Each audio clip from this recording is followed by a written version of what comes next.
now rocking with the hottest boxing podcast in the land with your host, Coach Malachi Williams. True.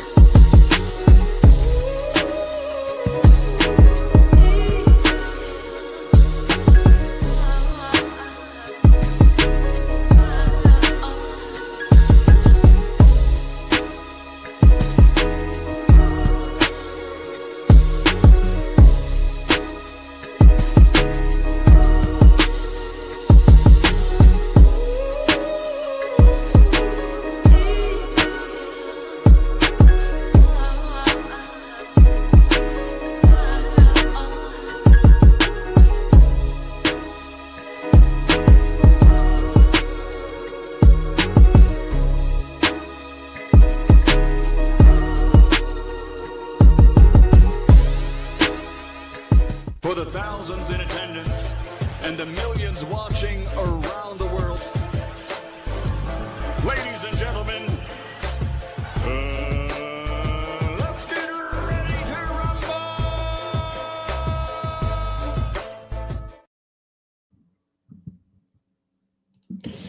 Yeah. What's up, family? Hold on.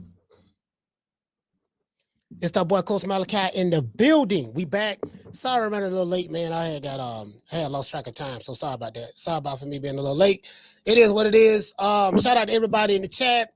Let's see what we got. Who we got here? All right, look like people trying to roll in a little bit. People trying to roll in from everywhere. It is what it is. Shout out to everybody, man. I'm trying to make sure that I get everything together because I got to edit these interviews and I got some shit on my camera, but I got to, so I just got some things to do. I got some shit I got to take off. I'm tired. I didn't get in, bro. I didn't get in until like 2:00 this morning. The plane got delayed. The plane was delayed 4 times. 4 times. So, anytime I fly, I mostly fly Delta. I'm just going to stick to Delta Airlines. So far, from what I've experienced flying planes, Delta just the best. I mean, I always fly Delta. A lot of people don't like flying Delta because they are the most expensive, but I'm just gonna fly Delta from here on out, man. Unless it's I took that flight Spirit and shit. I mean, Spirit, all right. Spirit is good. Spirit is good if you don't have any luggage. If you don't have any luggage, Spirit is okay. You get what I'm saying? But, bro, all that shit about you gotta take Spirit. Spirit cheap. Spirit ain't cheap at all. Because Spirit, you're gonna pay for your luggage. You paying $100. You paying $99 for what is it? To check your bags.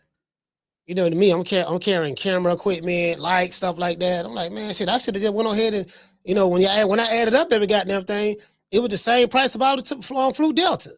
And Delta don't charge you none of that shit. You get what I'm saying? Not like that. Not no 99 goddamn dollars. You get what I'm saying? Anyway, let's give everybody. Let's see. Once we have 100, let me give everybody a round of applause. Hey, that shit. It be the principle with me. It's the principle.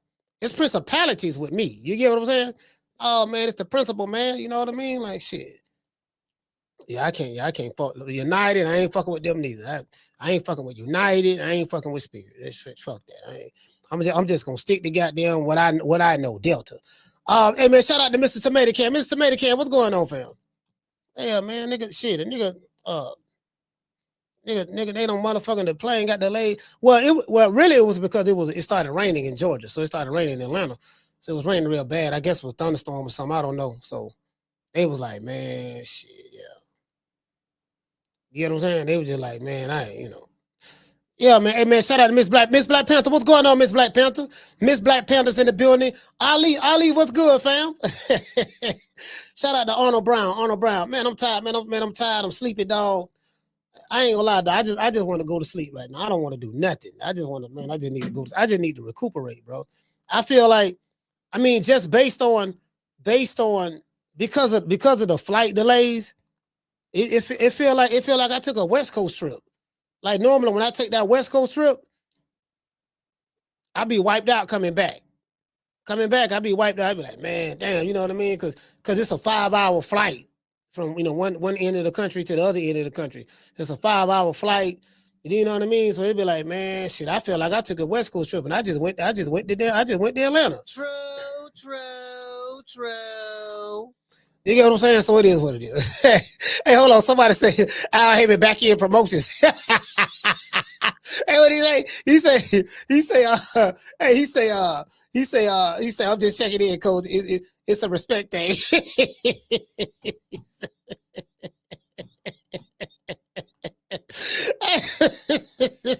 This is what we doing? Nigga, when my name come up, respect it. Let's go. Stop playing with my fucking name. I'll drill y'all. Stop playing with my name. I ain't gonna say it no more. Put some respect on my name. Yeah, man. Yeah, you gotta respect it. Yeah, it's a respect thing, dog. So you understand, dog. See, it's a respect thing. You know what I mean? hey, I saw. Okay, I get it. I understand. It is what it is. Hey, shout out to DC Curry. DC Curry, salute, fam. Man. Hey, man, shout out to Texas 16 South. Now y'all gonna have to just tell me a lot what went on. I didn't see any of the fights. This weekend, bro. To be honest with you, I didn't see any of the fights. I was just so busy. I was real busy Saturday, bro. Saturday was real busy, and then yeah, Saturday was a rough one because I didn't buy the paper. Was it on paper? I think Usyk and Dubois was on pay-per-view. I had no pick Usyk to win anyway. I was like, yeah, he gonna beat him again like he did last time. So the motherfuckers holler about, yeah, man, well he really stopped Usyk in the first fight with the body shot, but the referee said it was low and it wasn't low, this and that. So Daniel Dubois been on the winning streak. And so now this time we gonna be able to do A, B, C, and D with Usyk. And I'm like, nah, Usyk gonna beat him again. He got better footwork, better timing, great rhythm.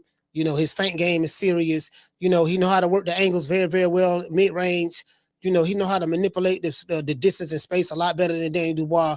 And when he's able to, when Usyk have you thinking, when you sit there trying to think and figure out, okay, trying to wait and see what he gonna do so you can counter and react, I say that's what he got you at. True.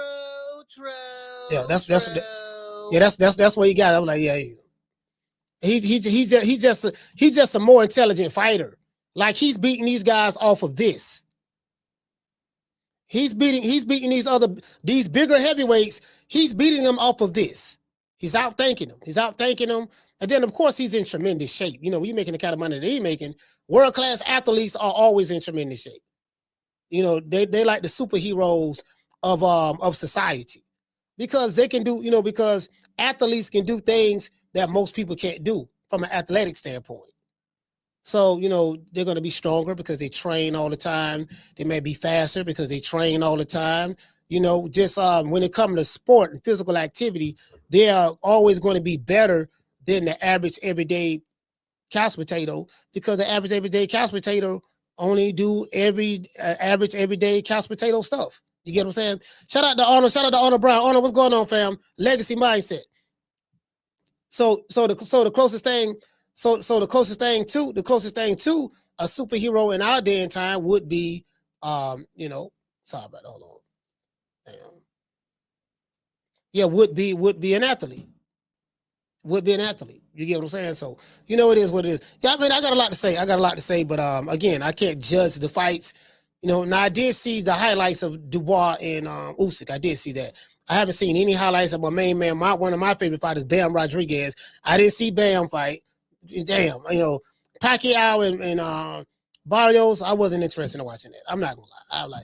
I thought Barrios was gonna stop Manny Pacquiao. He didn't, and that just let me know how trash Barrio is. True. I'm not a Mario Barrios fan like that. He's an all right fighter. Mario Barrios is a C+ fighter with a title, and we see what's going on. I seriously doubt he's going to fight the top guys, the other top guys in the welterweight division. You can see how the PBC is moving him. They're gonna hold on now. The only way I'm going to, maybe they'll let him go outside because now that Al Heyman is working hand in hand with Turk Al Sheikh, you know what I mean, for survival purposes. understandably so. All of the promoters are for the most part. You know, he could probably throw Barrios a number that he ain't gonna never see at the PBC and say, okay, cool. Yeah, I'll be the sacrificial lamb, you know what I mean, to give the belt up, but this one, you know what I mean? Something like that. Something like that. You get what I'm saying? So I ain't gonna lie. I ain't, you know, it is what I ain't not know. Bro, you know, he's just a regular fighter, bro. You know, you know what I mean? Ain't nothing flashy about him, elite about him, you know, but my main man Bam, now y'all know I fuck with Bam heavy. I fuck with Bam Rodriguez. That's one of my favorite fighters, bro. I love Bam. I met the brother too, man. He's a real nice guy. Really nice guy. Have great energy. You know, I'm a big energy person. You get what I'm saying? I'm a big energy person. You know what I mean? So, you can just tell just off someone's energy, you know, whether you should be around them or not be around them, whether they cool or not cool. Just based on that. You know what I mean? So, shout out to Texas 16 South. He said PBC stung on the cool. They stung on the cool. All right. Well, you know, I didn't see PBC or the zone. So I didn't see any of the fights. So it is what it is. But let's go ahead and read the opening monologue. I had a nice one, but I messed it up. Anyways, in this show, as I said before, we just pretty much, I just want to say this. I'm looking at Oleksandr Usyk becoming 3-time undisputed. There's a lot I want to talk about as it relates to that particular situation, because there's a lot of stuff going on. And I'm the guy that really just break it down. I take a common sense approach, and I do understand that in boxing today, it's about hyperbole. It's about getting caught in the moment. It's about a bunch of ignorant motherfuckers really in the sport of boxing who like boxing but don't know nothing about it, and they just have some of the dumbest opinions I've ever heard. I mean, everybody's entitled to their opinions, but their opinions are not based on anything logical. Like, there's no logic in their opinion. You get what I'm saying? It's based on pure emotion, this and that, based on, you're dealing with beta males who have an argumentative spirit. They have an argumentative spirit. Someone who has an argumentative spirit is a person that you really can't get along with. They live to argue about anything. They don't care what it is. Whatever your position is, they'll take the opposite position just to argue. They like to hear themselves argue. You get what I'm saying? I just say finna argue with no nigga about, I'm like, I'm not really crazy about Plies, even though he's from Florida. I'm not really crazy about him like that, to be honest with you. But what I do like, oh, you want to argue? I can't argue with you. You mad? So, you want to argue? Yeah, I want to argue. All right. Okay. Let's get our call around of applause. All right, let's go and take the next call. I ain't finna be wasting my time arguing with you, nigga. It's about y'all. I don't give a fuck about your opinion. Like, you know what I'm saying? It is what it is, nigga. Shit. Anyways. Oleksandr Usyk has become 3 times undisputed in the 4-belt era. He is the first fighter to become 3-time undisputed in the 4-belt era. He's the first to do it. Is he the best heavyweight of this era? The key word is this. It's a 4-letter word. It starts with the T and it ends with an S. True. Yeah.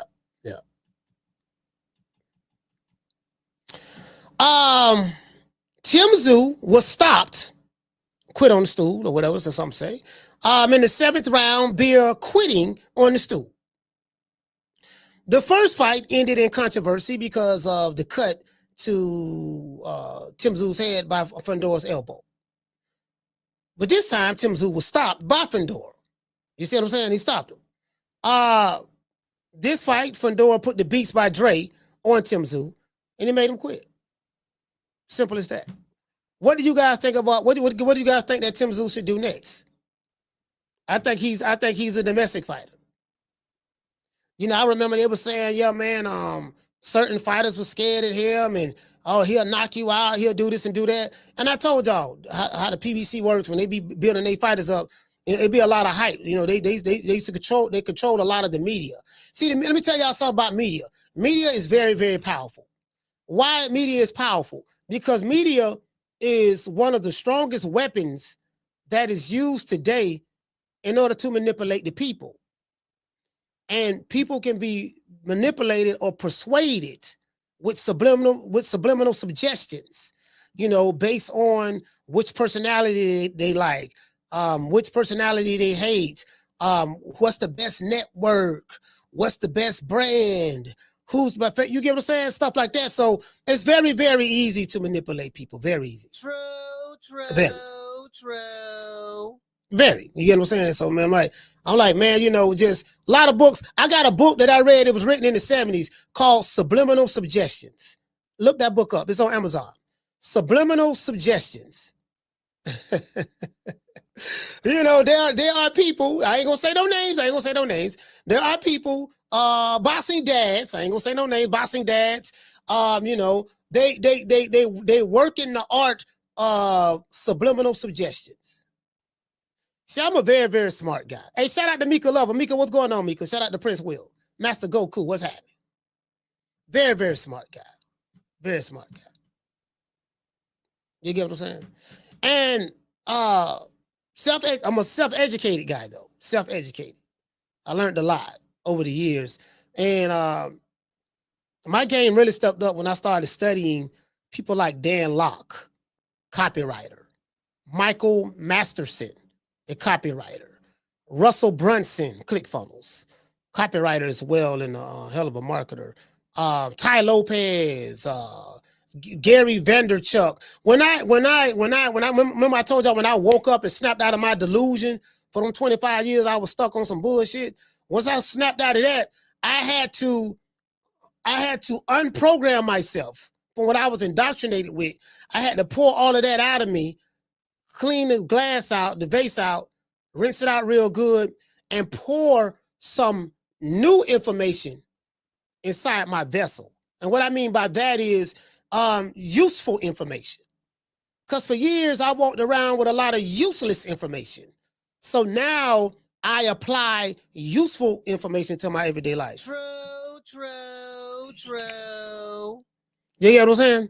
I'm the type of nigga who I go in the room with the guy who thinks he's the smartest guy in the room, and I will convince him that he is the smartest guy in the room. You know what I mean? But wow, I know I'm smarter than this nigga, but no, I'm just gonna sit back, make him think that. So as long as he's on this high horse that he's the smartest guy, it will allow me to further observe him even more, and he will expose more of himself from a personality standpoint, a character standpoint to me, so I can get a chance to say, okay, get to study him.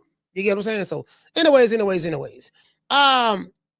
Manny Pacquiao and Marrio Barrios fought to a draw this past weekend. I wasn't interested in that fight. I'm just being honest. Manny Pacquiao, 146, 47 years old, something like that. And Marrio Barrios, a C-class fighter. I was under the impression that Marrio Barrios would probably stop Pacquiao, but apparently he didn't. You get what I'm saying? Apparently he didn't. Apparently he didn't. Hey, what it say? Mika say using both hands today. Hey, coach. Yeah, you already know. I have to. I got to. You know what I mean? Because you know me. I try to make sense out of nonsense, and I just try to be practical about the situation. I try to be practical. Shout out to Bruce Gas. Shout out, hey, Jab Queen. Jab Queen. Hey, Jab Queen, man. You got to reach out to me. Hey, reach out to me, Jab Queen. Because I was watching your show. I was watching some of your show this weekend. I was watching some of your show. Who that was I watching the show? Damn. I called part of your show. Hey, but anyway, let me get back to subliminal suggestions. So, you know, there's a lot of subliminal suggestions going on. Let me give you some examples. Let me give you guys an example of what a subliminal suggestion is. A subliminal suggestion is this. Hey, man,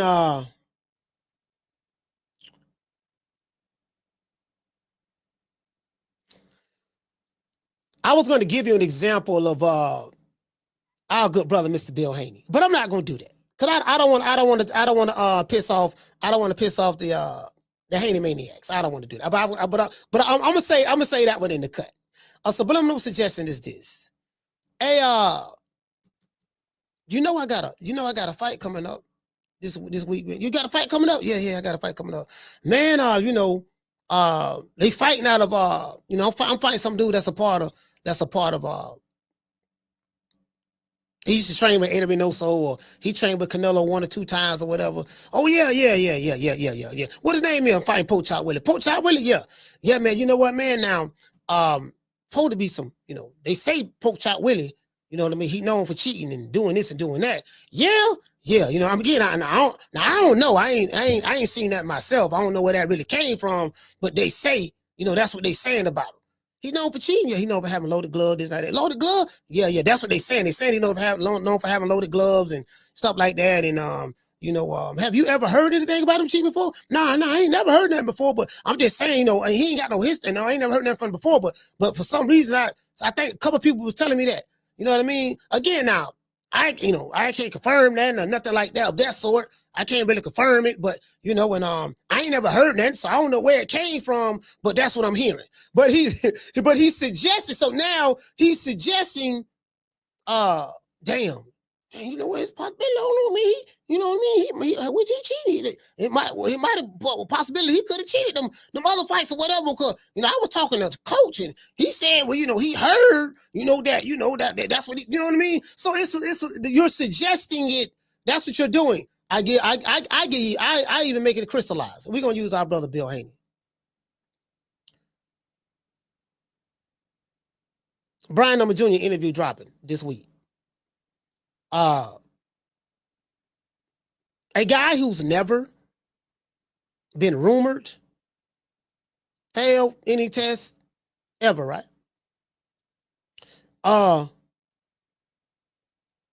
Why you ain't signed up for VADA 365?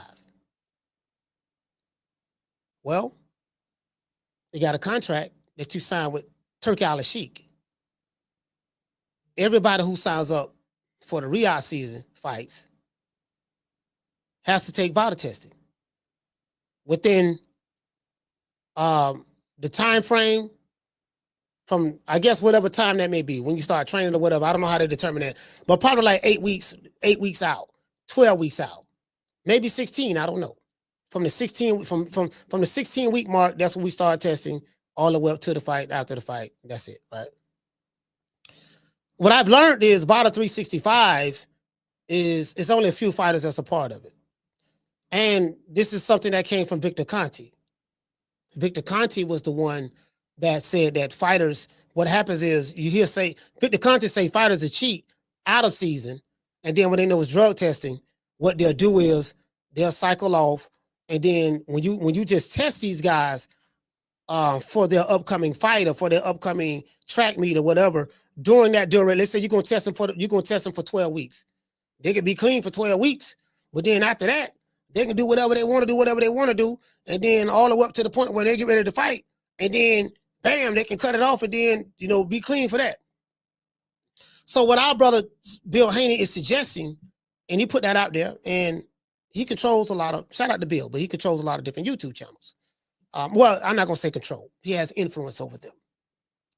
So what he's putting out there, he's subliminally suggesting that Brian Norman Jr. could be on some drugs.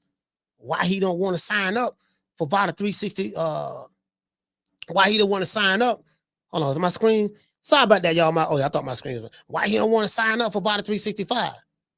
The disingenuous part in that is they was already signed up for VADA through Turki Al-Sheikh. You can't not fight on the Riyadh season card. From what Turki Al-Sheikh is saying, everybody had to sign up for VADA. A VADA 365 is something different. That means they test you during the fight, in the lead up of the fight or whatever, while you training during the duration of the fight, and they test in season and out of season. We just say in season when you're fighting, out of season. Let's say you ain't fight 5, 6, 7, 8, 9, 10 months. They still pop up and come test you. That's what that is, right? So, and then you got to pay. I'm hearing you got to pay like $20,000, $30,000 a test or something like that. That shit is expensive. It's a lot of money. So VADA makes a lot of money from a business standpoint on this. They do. Now, sometimes you may get a Victor Conte. He may pay for a fighter, do the testing or whatever. If they're gonna do that, fine. Okay, if I agree to sign up for it, if you're gonna pay for it, fine. Cause the shit expensive. You want me to do that, nigga? Who paying for it? You get what I'm saying? So I just want to throw that out there. But what I'm saying that's a subliminal suggestion. How do I know? Because I saw people online. Yeah, man, he don't want to sign up about 365. Well, he got the high. What are you doing? So the subliminal suggestion worked. That was the whole game all along. Now the brother ended up, he did sign up for VADA 365 on top of agree to be tested through VADA in the lead up of the fight. So he got two things, I guess, right? But that is the subliminal suggestion. That's what that is. That's a perfect example. True. I ain't saying you doing anything, but I'm just, you know what I'm saying? It's a subliminal. Throw it out there. Then you get in contact with this content creator, get in contact with that content creator, get in contact with that content creator. And they say, all the three content creators are talking about the same subject matter. And they're using the same talking points. It's just like the new, hold on. Remember in the beginning of the show, I told you guys that the media is powerful. It's just like the news, just like mainstream media. Whatever the hot topic is, everybody's going to talk about it. ABC going to talk about it. CNN going to talk about it. NBC going to talk about it. CBS going, you get what I'm saying? And all I'm going to be saying the same shit. Okay, this is the story that we're going to talk about today. Bam. YouTube is like that as well. True. In boxing. YouTube and boxing is like that as well. You know what I mean? Again, as I told you before, like when you come over here, I'm gonna give you the game. I'm gonna tell you the shit. Ain't none of these channels gonna tell you. I'm gonna give you the game, literally. You get what I'm saying? I'm gonna tell you how it works. This what it is. Whatever I can tell you, I will. And whatever I can't tell you, I just say, look, man, I can't really say nothing about this, but this is what I think about it. I'm just telling you, this is what it is. Now you in the chat, y'all don't know that. Some of y'all are emotionally attached to the fighter or to the father or to the YouTube channel or to the sister or to the brother or whatever. Me, I'm not emotionally attached to none of it. I am in it. I do this every day. I'm telling you what's going on. It is what it is. Anyways. My main man, Bam Rodriguez. Bam. My main man, Bam. Did Manny Pacquiao get robbed, right? Bam Rodriguez scored a 10th round TKO stoppage of CAFU. Now, I ain't gonna lie. I ain't heard of CAFU. I ain't heard of him. You get what I'm saying? I haven't heard of the guy. Just being honest, being very transparent. You get what I'm saying? But my main man, Bam, is currently ranked number 7 in the Ring Magazine's pound for pound list. And deservingly so. Bam is one of my favorite fighters, as you guys know. And but he doesn't get the props that he deserves from American online boxing fans. Do you want to know why? Because he is not one of the, because he fights in the Super Flyweight Division. And he's not one of the popular American fighters. He doesn't have a Tank Davis name. He doesn't have a Shakur Stevenson name or Tank or Devin, what's the other fighter name? Shit. Jerron Booth's in his name, or he doesn't have the flashy pretty name or whatever. But if you look at Bam Rodriguez's resume, he bodying a few of them niggas. He bodying them, or he right there with them. You get what I'm saying? Like that dude can fight, bro. He good. Trap counter game is good. Footwork, good. Work angles in the pocket, good. Bro, his inside fight game is great. He has great vision in the pocket. Bro, the way he slips punches, the way he rolls with punches, the way he pivots in the pocket. I'm telling you, bro, but he don't, you get what I'm saying? But he don't, he don't get the it is what it is, man. Like, damn, American boxing fans, as I said before, they only watch 5 or 6 American popular fighters that they know of. That's it. Let's do a recap of the fights that happened this past weekend. And question I have for you guys is this, a couple. Do you guys believe Manny Pacquiao was robbed? That's one. And 2, where do you rank Oleksandr Usyk amongst today's, meaning this era, heavyweights? Let's give everybody a round of applause.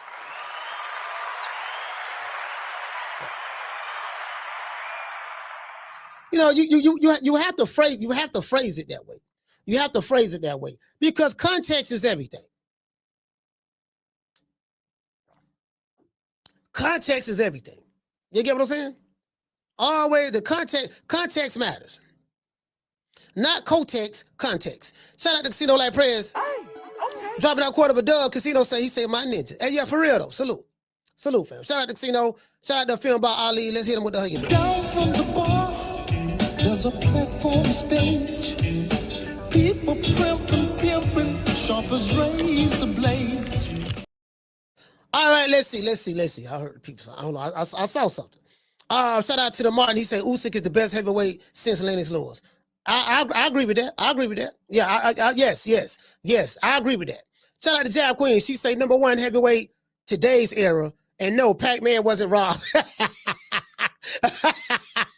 Hey, Jab Queen. I wasn't on YouTube when they had the Pac-Tards versus the Flow Modes. I wasn't on YouTube then, but the old Pac-Tards was coming out. Nigga, Manny, you see how fast and quick Manny is? I'm like, man, that's a shadow boxing routine he does with footwork and rhythm and stuff like that. He been doing that for years. You know, they got happy and stuff like that. I'm like, man, the man, 47, 48 years old, 46 years old. I'm like, man, I'm not interested in seeing that shit, man. Listen, you know what? Hey, I gave Marrio Barrios too much credit. I forgot how trash he was. Nigga, trash. Now, when I say trash, I don't mean trash in a literal sense. I mean, he would whoop my ass and anybody in the chat ass. Of course he would. But I'm just saying, like, as in comparison to the other world-class athletes, that's what I mean by that. In the realm of boxing, in comparison to other world-class athletes. You get what I'm saying? So I'm like, man, you can't really, you can't really, it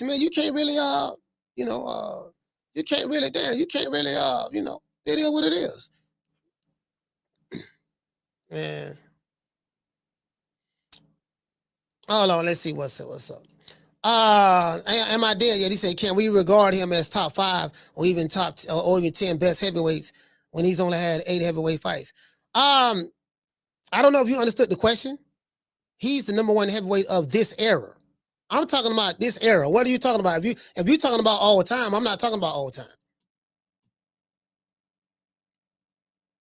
He's the best heavyweight, period. There's no argument on that. Shout out to Devin Dixon. He said them fans were cheating at every swing. Oh, you say they were cheering. Yeah, they were cheering at every swing. Yeah, I heard about that. Hey, goddamn Manny. Hey, listen. Listen. Manny, listen. If Manny jumped at Mario Barrios, Manny jumped at him. You saw that? Manny jumped at him. Hey, listen. They want to give Manny Pacquiao points for just sitting down on the stool. Well, I gave Manny Pacquiao that round. Why'd you give that round? Man, he sat down on the stool better than Mario Barrios. That's another round. Like, because they love Manny so much. They're like, we gotta find a way to give it to him. I didn't see it though. I didn't see it. You know, I didn't see it though. I didn't see it. You get what I'm saying? But I'm screaming. Hey, what you say? Jack Queen said you saw his oxygen tank. He had an oxygen tank? Man, come on. Nah, you with the bullshit. That man had on there oxygen tank. Hey, you with that bullshit. Hey, you with the bullshit. That man ain't had no oxygen tank, man. Hey, look at me. Hey, you man had no tank. He had no oxygen tank. She making that shit.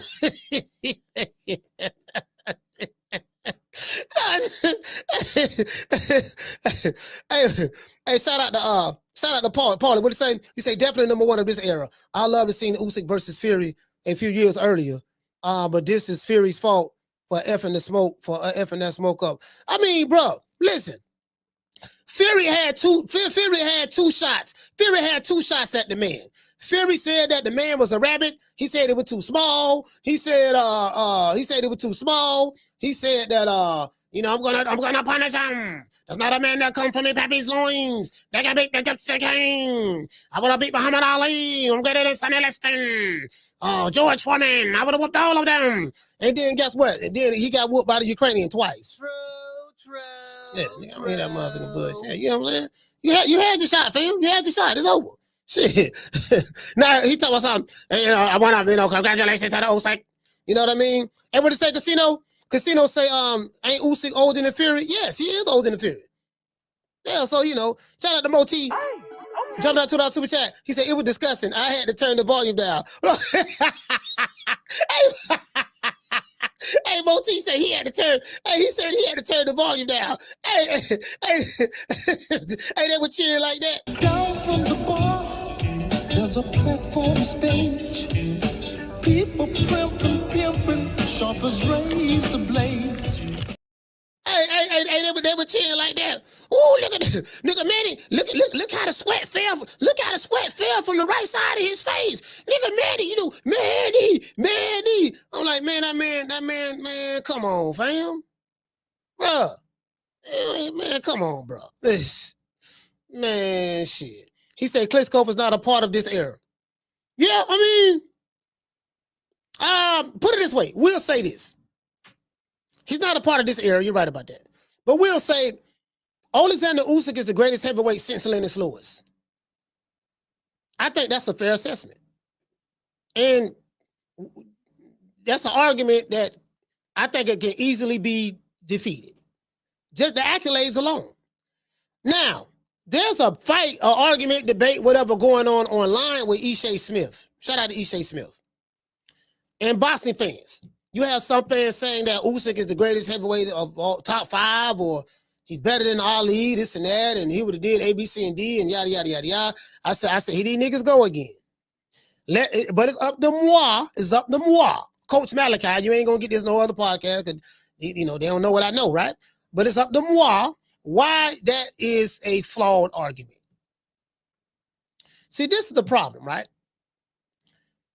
When you go to talking about which fighter would have beat that fighter in that era, this is the flaw you're making. It's an opinion. It's a fantasy match.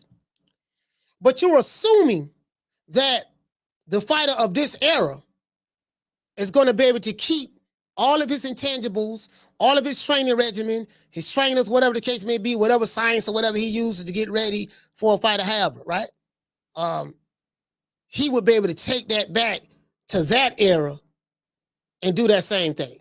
No, if you go back to another era, you don't get the chance to keep the skills of this era with you of that era.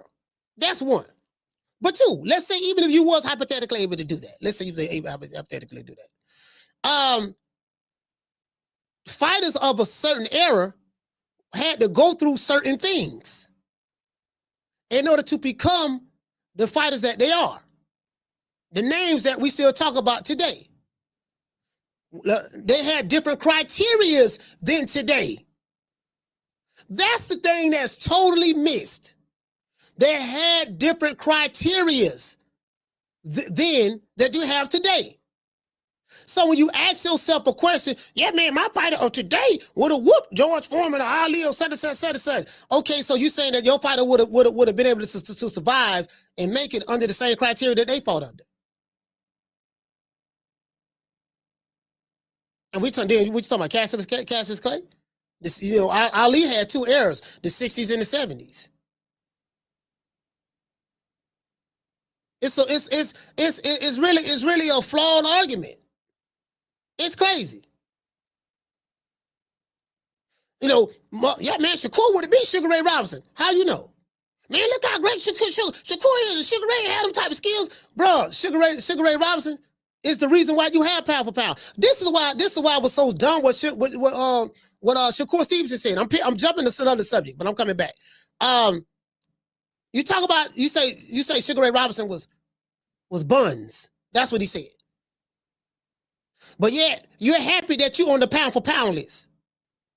But the guy that you said was buns, he is the sole reason why we have a pound for pound list. The pound for pound list was made for him, for people like him, the lighter weight divisions. So you shitting on the man who is the reason why we have a pound for pound list. But yet you're happy that you're on that list of the man that you shitting on. You can't make this up. True. These niggas, these younger guys are ignorant. And they say dumb shit. Nigga, okay, with those soft hands that Shakur have, do you think he could have won over 100 fights in a row? Fighting every 6-7 weeks? Could he have done that with 8-ounce gloves? Could he have done that? No, these dudes of this era don't even fight like that. They fight once and maybe twice a year. So that killed your argument right there. And they fought 15 rounds and they had same day weigh-ins.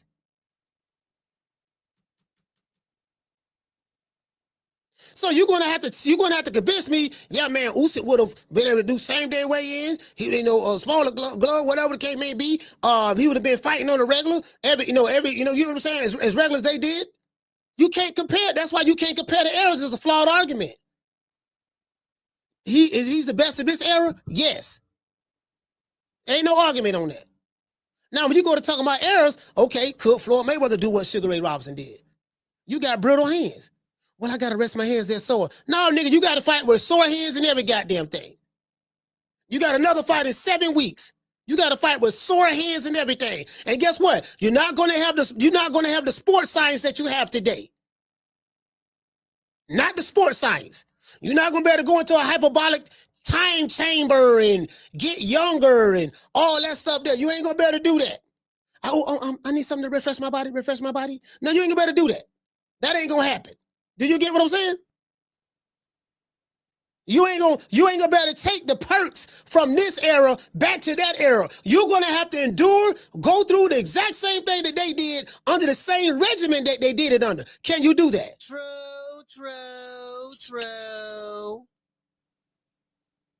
That killed their argument right there. That killed their argument right there. We just blowed it out of the water. Case closed, ain't nothing else to talk about. So we have no way of knowing that. So since we have no way of knowing that, you got to keep everything in today's context. Hold on, y'all, hold on. My mirror got I had to get my lens back focused. We have no way of knowing that. Did you get what I'm saying? So yeah, I think we clear now. Yeah, we clear now. So you get what I'm saying? We have no way of knowing that. So you can say, well, I think that'll happen. I'm gonna give you a perfect example. Shakur Stevenson, a while ago, this before Oleksandr Usyk beat Tyson Fury the first time. Shakur Stevenson, young man, is very ignorant when it comes to the history of boxing. This nigga don't know nothing. But he said, like, how you a fighter and you don't know the history of boxing? He said that y'all, man, Tyson Fury, man, he would have beat Ali.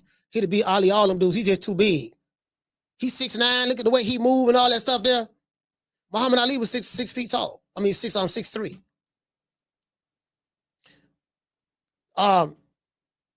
Oleksandr Usyk is 6'3".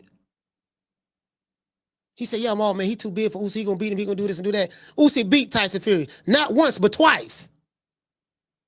Signed the contract quick. Yeah, you know what I mean? Yeah, I'm gonna run it back. Greedy belly. I'm gonna run it back just to let you know the first time with no fluke. Shakur say, oh yeah, man, I was wrong about Usyk, man. He's special. This is why you can't make, because a guy is bigger, you can't make the size argument. The size argument is flawed because just because a person is bigger don't mean he's gonna win that particular fight. It doesn't mean he's the stronger fighter because he's the bigger fighter. It doesn't mean he's the more skilled fighter because he's the bigger fighter. And it doesn't mean that just because he's the bigger fighter that he won't get his ass whipped. True. There's a million examples of bigger fighters getting their ass whipped than smaller fighters. A million of them.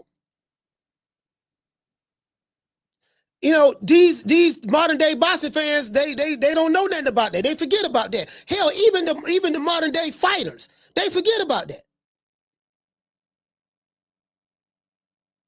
You see how easy I'm blowing that shit up? It's just too easy. I just blowed all that shit up in like 5 minutes. It's too easy. It's too easy for me. I say that, drop the napalm and leave. No, nigga, I ain't finna argue with you. That's it. You know what I mean? Simple as that. Shout out to the natural. Shout out to what did it say? G5 say Sugar Ray Leonard. Yeah, Sugar Ray Hagler. You know, I love Hagler. Hey, shout out to What I Can't. What's going on, fam? Devin Dixon said he said you see Gary Russell Jr. comeback fight. No, I didn't see any of the fights this weekend. The only thing I saw Oleksandr Usyk highlights or Daniel Dubois. I saw highlights. Matter of fact, Yeah, I think I saw it on Twitter.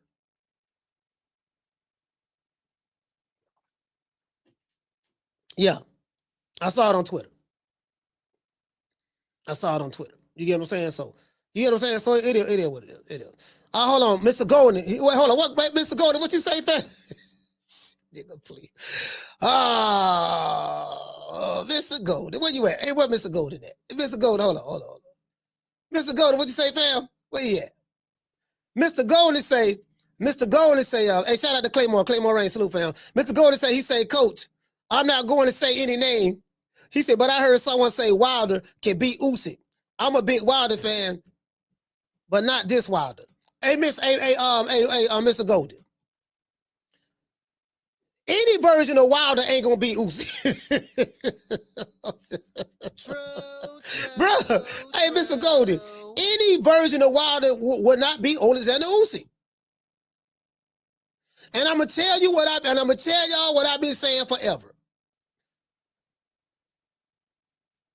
Listen, Wilder fans were some of the most delusional. You know, all he got to do is land that right here. If he land that right here, that's it.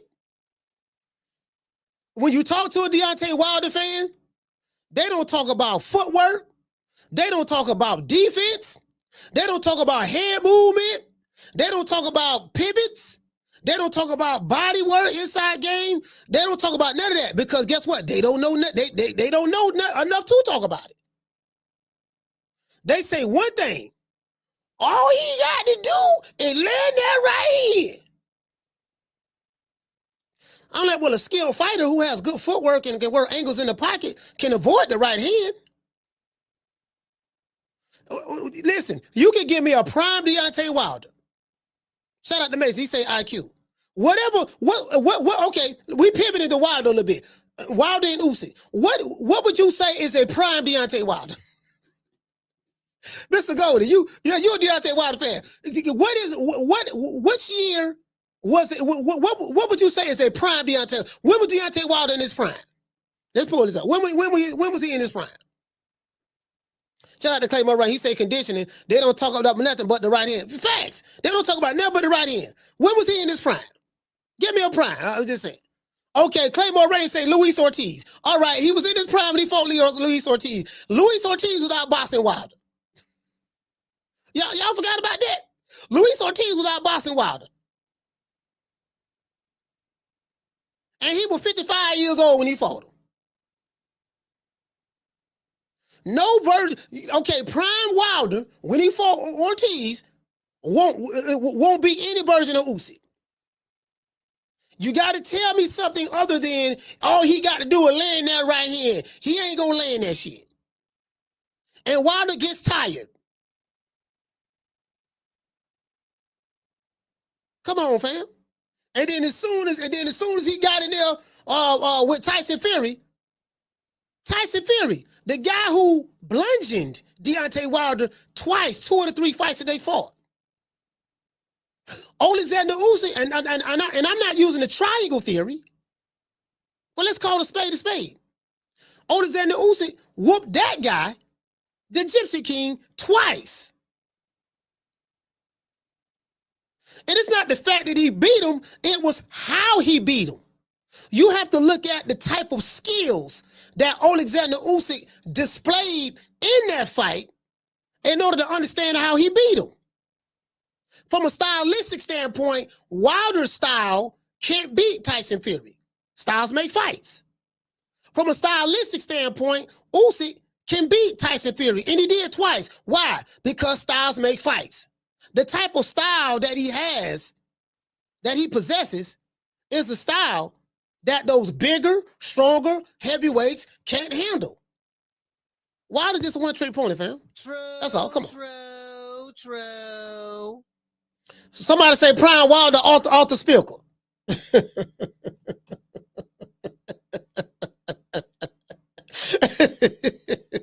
All he got to do is land that right hand. I'm like, man, what you think gonna happen if he land that right hand? What the fuck? Hey, Schoolo, you remember I was going to war with the Wilder fans. You know, them niggas was attacking me. I was getting gun emojis. Niggas was telling me which I better not come to the fight and all that stuff. And they were talking about hashtag LDBC, Bomb Squad. I say, look, man, I bet on Wilder, man. But God, come on, we got to call the spade, fam. You know, we got to call the spade. Shout out to Queen. What's going on? We got to call the spade, fam. So anyway, back to Usyk. And no version of Wilder gonna beat Usyk. I'm just saying right there. So all this shit, no version.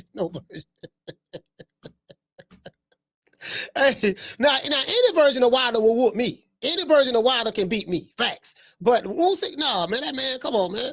Man, that man got the best. That man got the best footwork than any of the heavyweights. See, modern day boxing fans, they can't break down a fight. They can't even break down a fight stylistically, right? I'm like, look, this dude got better footwork. Footwork in the gate, footwork and good defense, and footwork and angles can negate power. Did you know that? Footwork and angles can negate power. Feints. Because you got to throw the punch at the right time in order to get the shot that you're looking for, in order to get the end result that you're looking for. The nigga ain't just going to be sitting there. Hey, shout out to CJ. Listen, the nigga ain't just going to be sitting there. All right, Wilder, throw that slow ass right here. I'm going to be shooting right here, dog. I'm going to be shooting right here. All he got to do is, bro, he got to plant his feet. Get cold. He got to cock it back, too. He got it cocked back. What? Who's gonna be sitting there? Okay, wait a minute. He motherfucker got right here, cut back. I wonder what he finna do, what he trying to do, dog. And he come right here. Bam! I told you. True.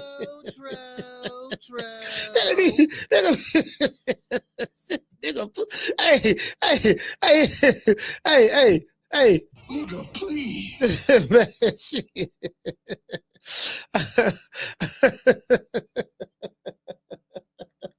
Hey, look here, man. Dubois quit. Hey, I saw that, right? Hey, shout out to RJ. I saw that, right?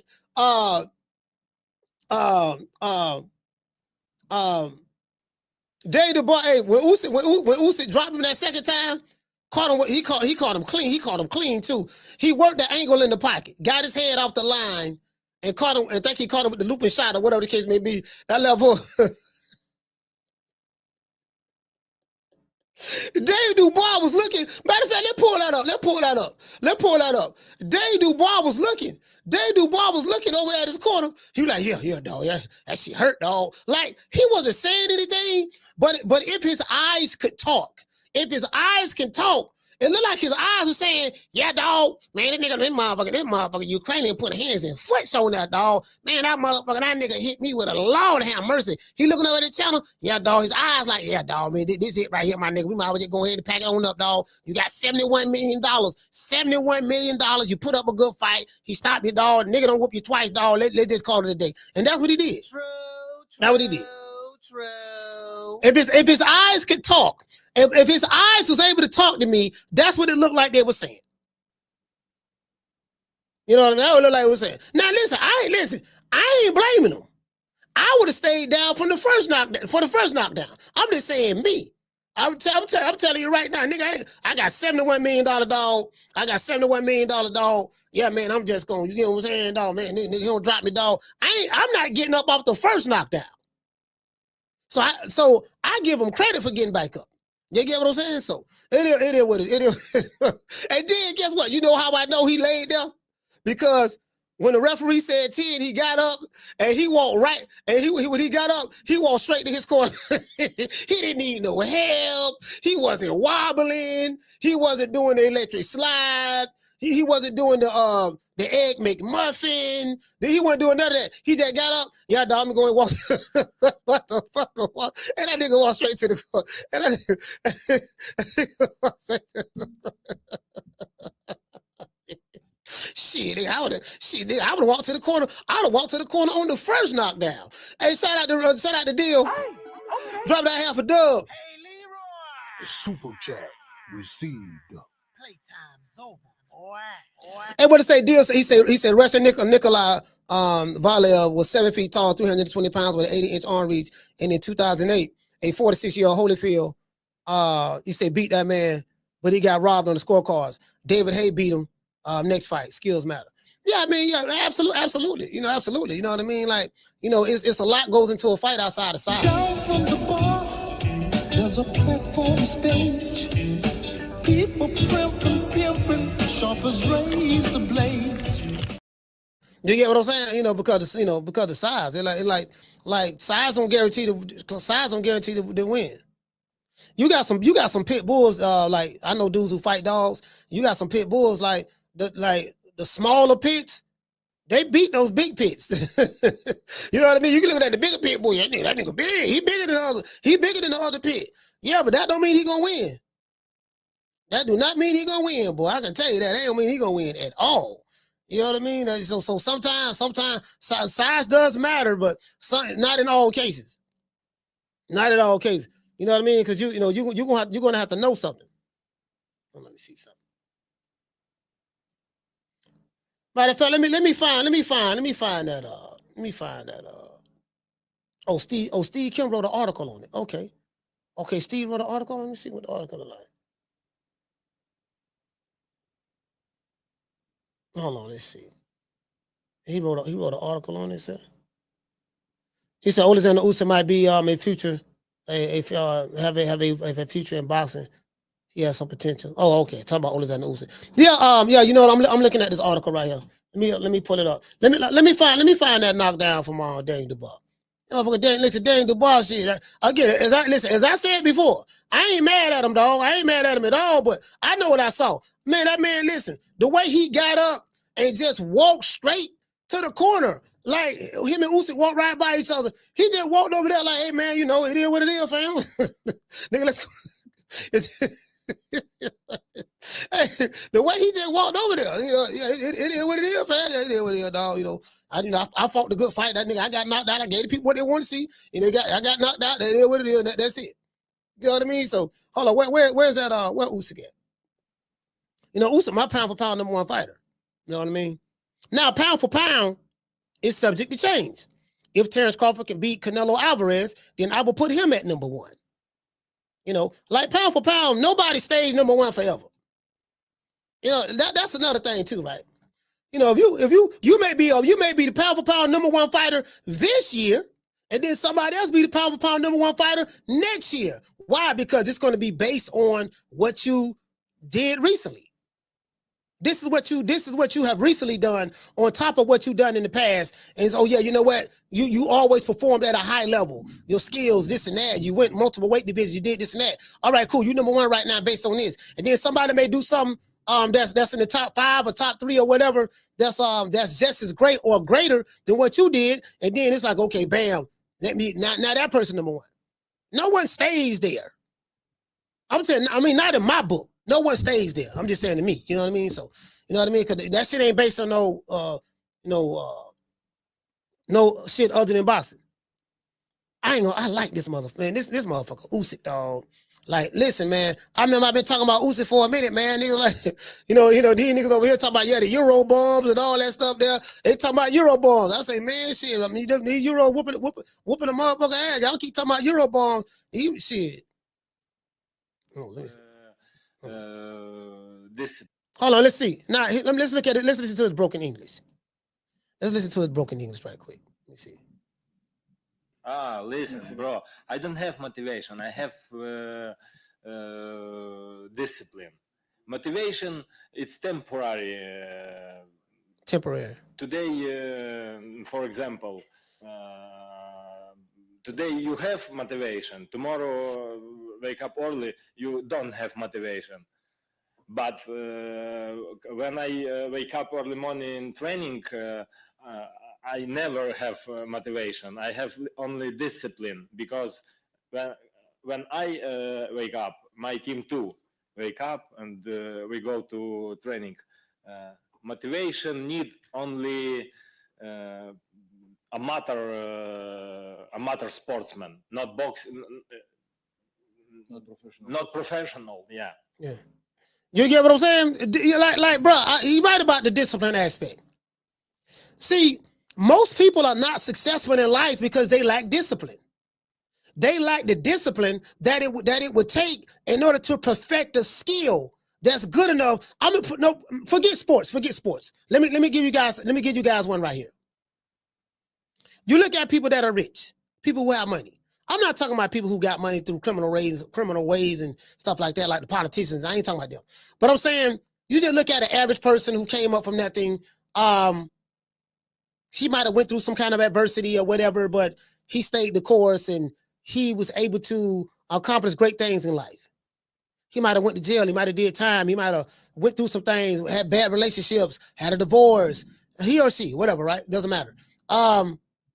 And that person saying, look, man, I'm going to start out and I got something. You're trying to become something in life and you got a skill or, something that you're trying to do and accomplish. And, everybody walking by laughing at you, this and that. You don't have some setbacks and, you just keep trying. You keep doing it. You had the discipline and the patience because you can't have discipline without patience. It's impossible to have discipline without patience because the patience that is going to take in order to endure what you're going to have to endure in order to be disciplined. You got to have the patience to go through the learning pains, the hardships in order to get to where you're trying to go.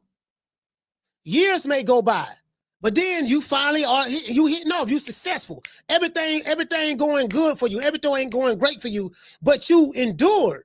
You had the discipline to do the same thing, to stick to it every day. Most people quit. Quitting is the absence of discipline. Quitting is the absence of discipline. Facts.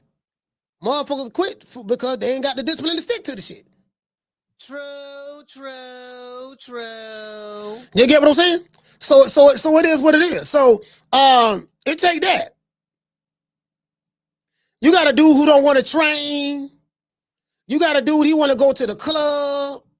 You got a dude, he want to party. He want to smoke weed. He want to drink. He want to hang out. But he's a professional boxer. He lacks the discipline to do what it takes. Like Floyd Mayweather was disciplined. They say Floyd Mayweather go to a club, don't drink. Right after the club, leave the club. It's 2, 3 in the morning. He gonna jog 3, 4 miles. He gonna jog about 3 or 4 miles. Y'all keep talking about these. Let's get on some of these online American boxing fans for a little bit. Y'all keep talking about Euro bombs. The best fighter, the best heavyweight on the planet is this guy, a Ukrainian. He ran through America. Well, he beat Michael Hunter and Chaz Witherspoon, 2 American fighters. And he ran through the UK. He beat Tony Bellew. He beat Anthony Joshua twice. These are the top heavyweights. One was top cruiserweight, top heavyweights. He beat the biggest heavyweight, who said he was greater than Jack Dempsey and Ali and all of them. Tyson Fury, he whooped him twice. And he beat Dane Dubois twice.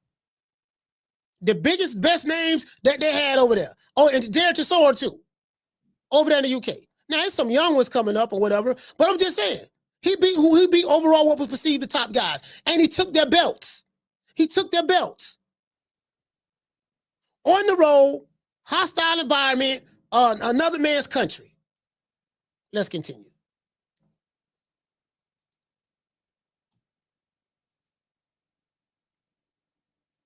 You get what I'm saying?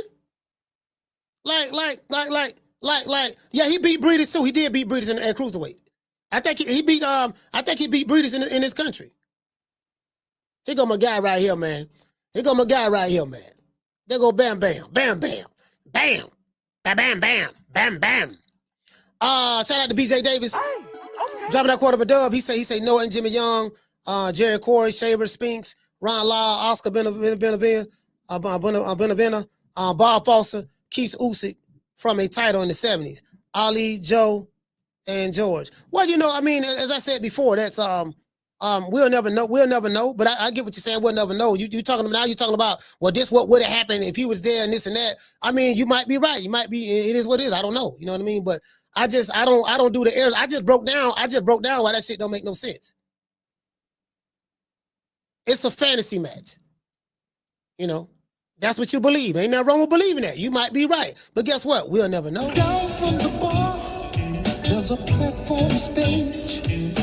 People pimping, sharp as razor blades. You get what I'm saying? But shout out to Bam, man. Shout out to my main man, Bam. Nigga right here, motherfucker, nigga Bam, nigga Bam. You get what I'm saying? Bam, look at the shit. Bam got a Hall of Fame resume right now. He want all the smoke. Shit. But you know, but a lot of y'all they don't know nothing about no Bam. So they don't know nothing about Bam. Let me see. Let's go right here. Looking at a video. They got Sean Zytel. Well, he interviewing Charleston White. Lord have mercy. Let's see what this fool talk about. Charleston, man, you're fresh off the KO win. Are you here to call out Manny Pacquiao after the fight? I don't want Manny. I'm here to support Manny. I want the other island boy, but with a patch on his eye. Let's make it even. My next fight, they got to have a patch on their eye. Man, who's your top 5 favorite fighters to watch in today's boxing? Top 5? Yeah. Cruz. Pitbull. The Pitbull. Ryan Garcia. Tank. Roach. And I like to see Haney run. So you like to see Haney I like to see Haney run. He don't box, he run. I love to see Haney run. I love to see him get on his bicycle and his tricycle and run around the ring and play like a boxer. You know, he's got a good-ass fight lined up in November. Brian Norman Jr.? Yeah, I'm betting on Norman. I'm betting on Norman. Yeah. You think he wins the fight? Yeah, I think Norman wins the fight. Yeah. I think Ryan Garcia have shell shock Haney. Yeah, I think shell shock. Can't take a punch no more. You've been watching boxing a long time, Yeah, Charles? man, since I was a kid. Yeah. Hey, shout out to that 90s chick. I come back from Ray Leonard. Yeah, me and Sugar Ray Leonard thing. Yeah. Marvin Hackett. Yeah. You see the man talking about Hagler and Leonard, you dig? Who the one, Ray Leonard, Floyd Mayweather? Prime for prime. Sugar Ray Leonard. Ray Leonard hit too hard. We only seen Mayweather take 3 good punches. So there you go. Hey, this nigga crazy. Marquez. And I can't think of the other guy that rocked him real good. But other than that, now Sugar Ray Leonard all day long. And so you came up in the glory days of the 80s. 80s, yeah, the 80s. What do you think of the game now compared to then and kind of the golden age? What do you think of the game now? They cheerleader boxers. They pick and choose who they want to fight. They don't fight who the next contender is. So, yeah. Hey, hold on. You heard what he said? They pick and choose they want to fight. They don't fight who the next contender is. They picking and choosing. But this ball been taking the easy matches. Fighting other balls. Bro, you know that's all we been talking about over here. Man, these niggas cherry picking, man. They cherry picking and decking. Listen, you boxing fans, y'all, you put your favorite fighter in the witness protection program. You go to Halabah A side. You got no call Al. You wrong side of the street. You know, I'm the cash cow. All that stuff there. I'm a bigger star than you. Bro, like, fam, all the ducking and cherry picking. Charleston White is a casual boxing fan. Even he know that. True. They don't ruin the sport of boxing. Is there any fight you want to see in particular? All day long. And so you came up in the glory days of the 80s. The 80s, yeah, the 80s. What do you think of the game now compared to then and kind of the golden age? What do you think of the game now? They cheerleader boxers. They pick and choose who they want to fight. They don't fight who the next contender is. So, yeah, they don't ruin the sport of boxing. Is there any fight you want to see in particular? Mayweather and Manny Pacquiao after this fight. All right, thanks, Charleston. Yes, sir. Appreciate it. Say, hey, Lisa, what's going on, Lisa? Shout out to Lisa Bell. Yeah, that nigga picking and choosing. That nigga picking and choosing, dog. But this ball been taking the easy matches. Fighting other balls. Hey, hold on. What Dubois? Hold on. You know, I think it's over here. What Dubois? What Dubois? I'm talking about Dubois. Oh, God damn, this nigga right. Hey, boy, I don't know what you're talking about, dog. Nigga, I don't know. Put some respect. Put some respect on Bam name. Oh, Lord have my knees right here. Lord have mercy. Lord, come get him, Lord. Lord, get him. Get him, Lord. Somebody call the police. Get off me, nigga. Get off me. all that holding. Nigga off, nigga want to grab and hold. Nigga don't grab and hold. I told you not to dye your hair that color. I told you not to dye your hair that color, dog. I told you, didn't I tell you? I told you not to dye your hair that color. You get what I'm saying? True. I was trying to get you out of there. That's what I was trying to do. I'm trying to get you out of there, fam. Been around there. He go off. Wait a minute. Oh, well, hold on. We got to go back to this now. Shout out to the Puerto Rican descent. Hey, shout out to Jab Queen. Anyone that was there could see, obviously, the commissioner there, Team Malanga there, and I guess from your point of view, sort of ridiculous for this to come out. Absolutely silly. It's a compliment, if anything, because it goes to show that I give him such a bad beating that they're stooping so low to find an excuse as to why he got beat so bad. It's not Anders Shiraz was the better man on the day, and that's it. But they can throw as many accusations as they want. Anyone that was there. Throw the lawsuit. Throw the lawsuit. Hey, hold on. I gotta retweet this. I gotta retweet this, little boy, because I'm like, listen. Hold on. The Puerto Rican assassin. This is for you, sir. They could see, obviously, the commissioner there, Team Berlanga there, and I guess. Hold on, heard what he said? The commissioner was there, Team Berlanga was there. Hold on, who said that first? I said it last week. I told y'all. I said, look, Edgar Berlanga's team was right there. His coach was right there watching the man get his hand wrapped. So if you believe something nefarious happened, you're going to have to include your trainer that was in on it, because he was right there watching the nefarious thing happen to you. Ain't nobody from Berlanga team got nothing to say. Well, hold on, what do you mean, yeah? Shit, we trying to see that. You know what that's called subliminal suggestions. Remember, we spoke about that earlier in the show. Subliminal suggestions. Look at his hand wrap. Don't something look funny with his hand wrap? He right there in the ring. They didn't cut the left hand wrap off. They cut the right one off. Why is that? Insinuating, dropping subliminal suggestions that man had a cash in his hand. True. Nah, man, you got your ass whooped. Man, hold on. What you trying to say? You see what happened with Margarito and doggone Cotto? Yeah, that's right. Margarito got away with that. But this is what they don't talk about. Yeah, man, doggone, Margarito got caught trying to do it again. I want y'all to get close to the camera. Get close to the camera. I'm looking over here to the camera to the right. Get close to the camera. Guess how Margarito got caught? Nassim Richardson, his trainer that was there watching the hand get wrapped, spotted it and noticed the plaster that was on the hand wraps. You did? True. A member of his team, his trainer, caught it against Shane Mosley.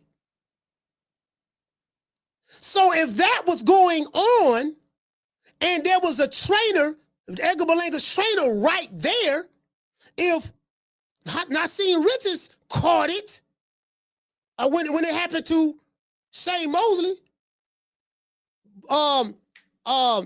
Edgar Berlanga's trainer would have caught it. You know why he didn't catch it? Because there was nothing nefarious that went on. True.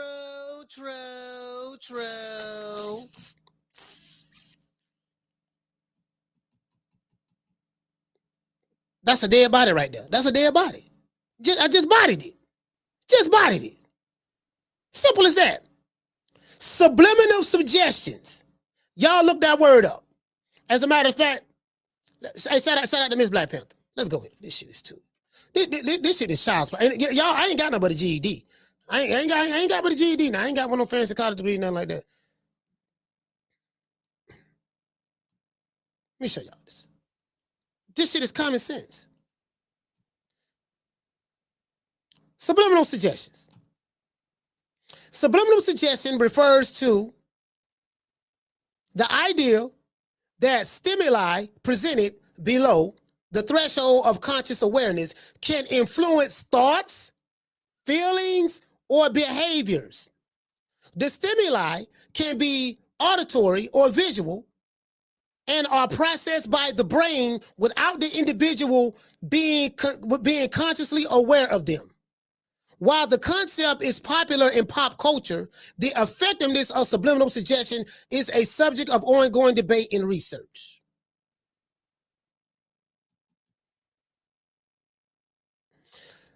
Let's read this part right here again. Subliminal suggestion refers to the idea that stimuli presented below the threshold of the conscious awareness can influence, what can it do? It can influence thoughts.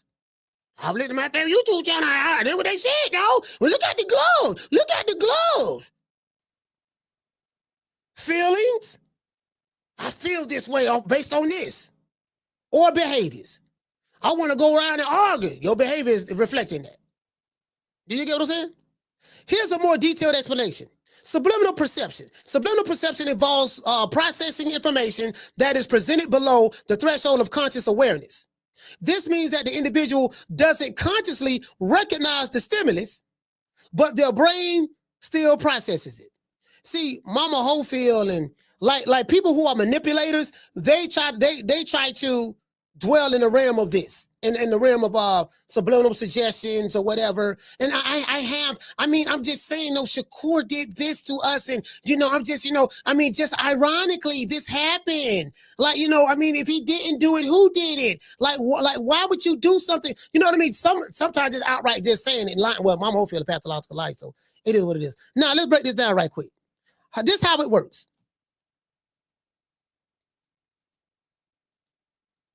This is how it works. When subliminal stimuli are processed in the brain, mental representatives of those stimuli and related concepts are activated in the brain. This can make related thoughts, feelings, or behaviors more accessible and potentially influence actions. You ever heard the term influencers? I would say that my good brother Bill Haney is an influencer. He's an influencer. I would say that I can't say him because he ain't no influence. He's just a pathological liar. Politicians use subliminal suggestions all the time. I told you. And they do it through media. What did I say in the beginning of the show? I said, man, the media is a very, very powerful tool. Did you get what I'm saying? I drop a subliminal out there. Why he won't take the test? Why he waiting until August 1st? That's what the contract said. Yeah, but we want him to do this. Why is he doing such and such? And then everybody else who support that come to their conclusion. And then you get the other channels that you influence involved. And all of them get on the same script and start saying the same thing. But the meeting was had already in the back. True. Listen, I know what I'm talking about. Trust me, I know what I'm talking about. I listen. I know what I'm talking about. Hey, what you say? He say, Coach, Joseph Parker can beat. Who beats your boy? Can you counter that? Yeah, I really don't. Yeah. I don't know. I don't listen. I don't know what you're talking about. Hey, what did he say? He said yes, they do. He said they do all star by psychologists. Hey, Miss Black Panther. She said, I don't know what she say. What Miss Black Panther say? Miss Black Panther say, hey, she said, Bill think he ready.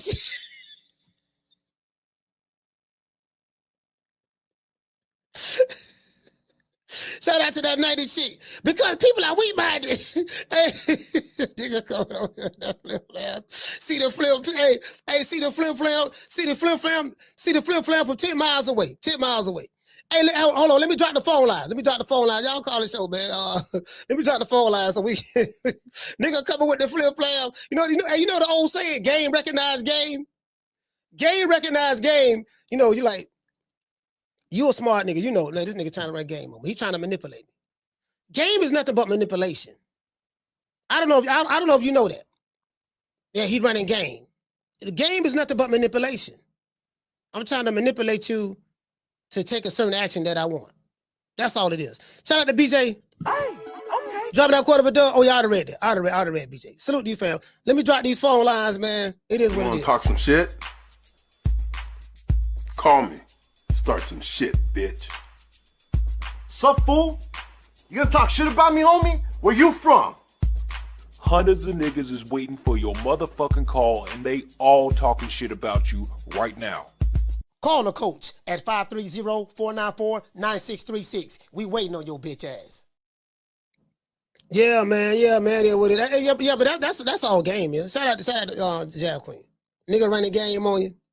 And then later on down the line, you realize somebody ran a game on you, get mad.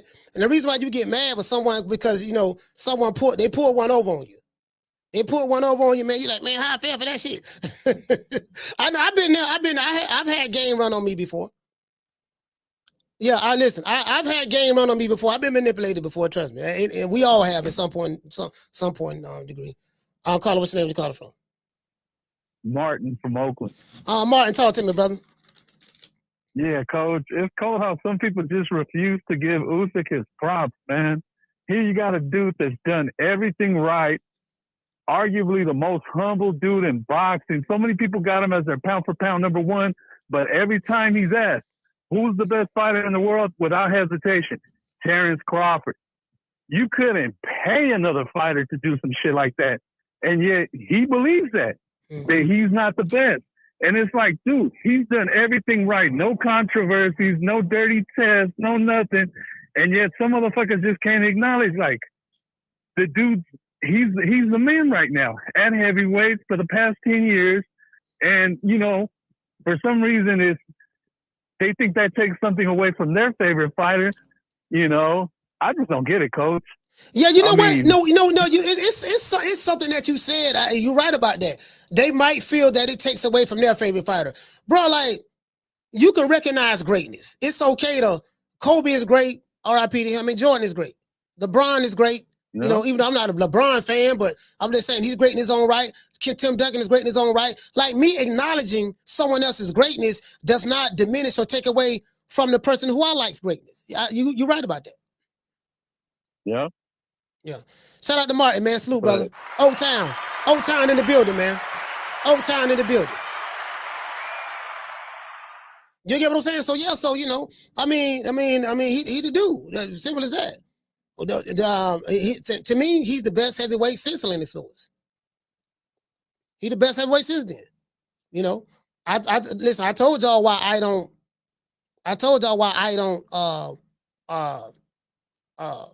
do the error thing, because you would have to go through the exact same regimen and fight under the criteria that they fought under. You won't have the benefit of fighting under modern days criteria in that era. You're going to have to fight under the same criteria all those other guys fought under. And I don't think these fighters of today is built like that. You get what I'm saying? I don't know. Tax Hammer said, you got Usyk over Vlad? Absolutely, I got him over Vlad. I got him over both brothers. Hell yeah, he's over Vlad. Yeah. Shit, absolutely. Shit, listen, the Vladimir Klitschko era was terrible, bro. That was terrible. Yeah, I got him over both of them. Shit, the man became undisputed twice. I mean, 3 times. 3-time undisputed champion. And he moved up from cruiserweight. 2-division undisputed champion. Yeah, shit. Man, shit. Vladimir Klitschko, man. Listen. I hated that Vladimir Klitschko era. All he did was just jab a nigga, grab a nigga, jab, and he'll grab a nigga, and you get what I'm saying? Oh man, I ain't like Vladimir Klitschko.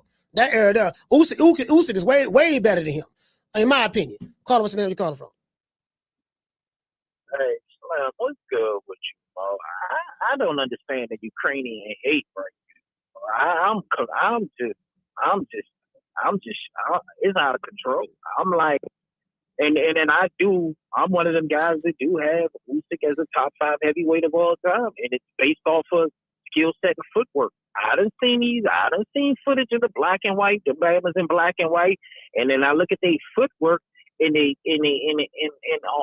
way they position themselves. I think they'll get cleaned up. But that's neither here nor there. They tougher. I tell you that. You got a point.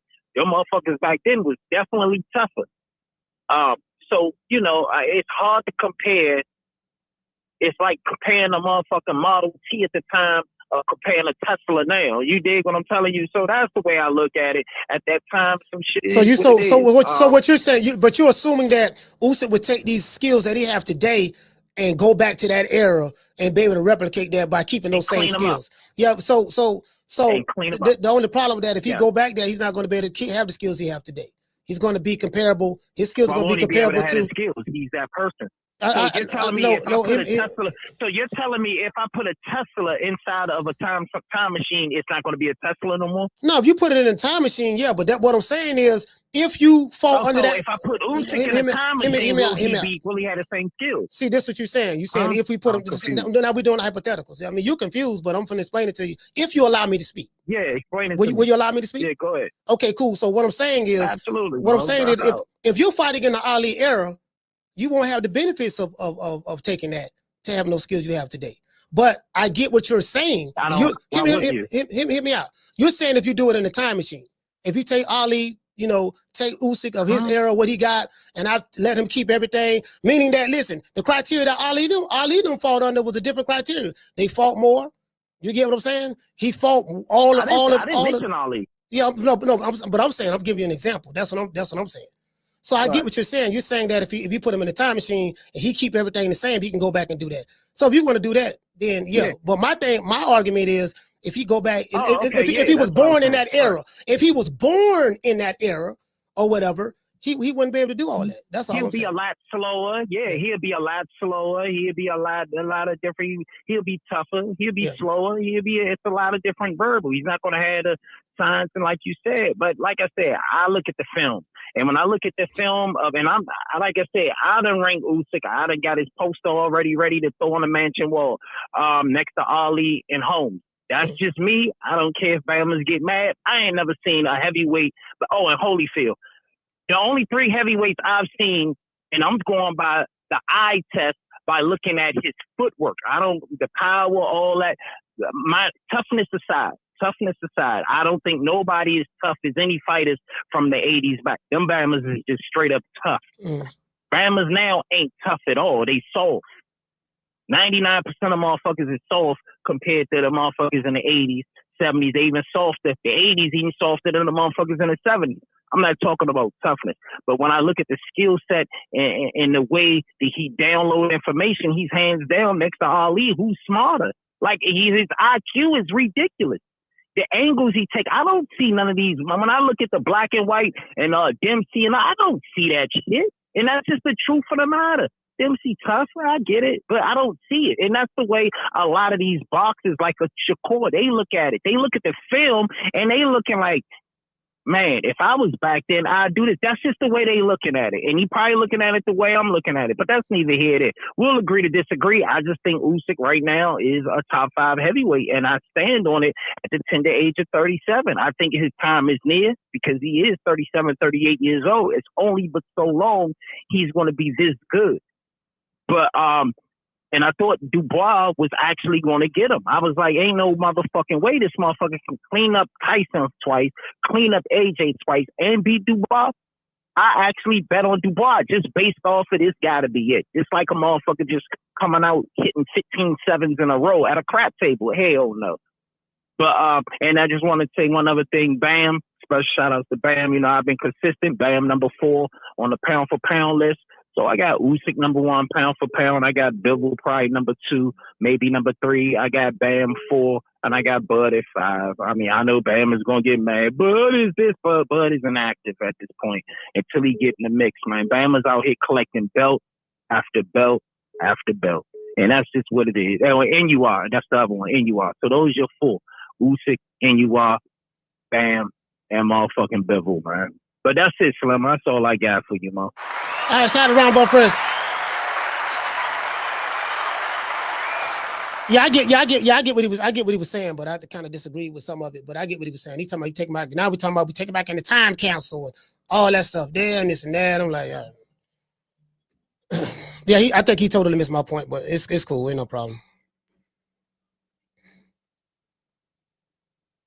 That's why they call it a fantasy match. That's why they say, well, if LeBron was in Jordan era, would he be able to do what Jordan did and this and that? And if he could take those Skinati saying if he could take that exact same skill that he have now back and do, you get what I'm saying? So I mean, it is I get it now.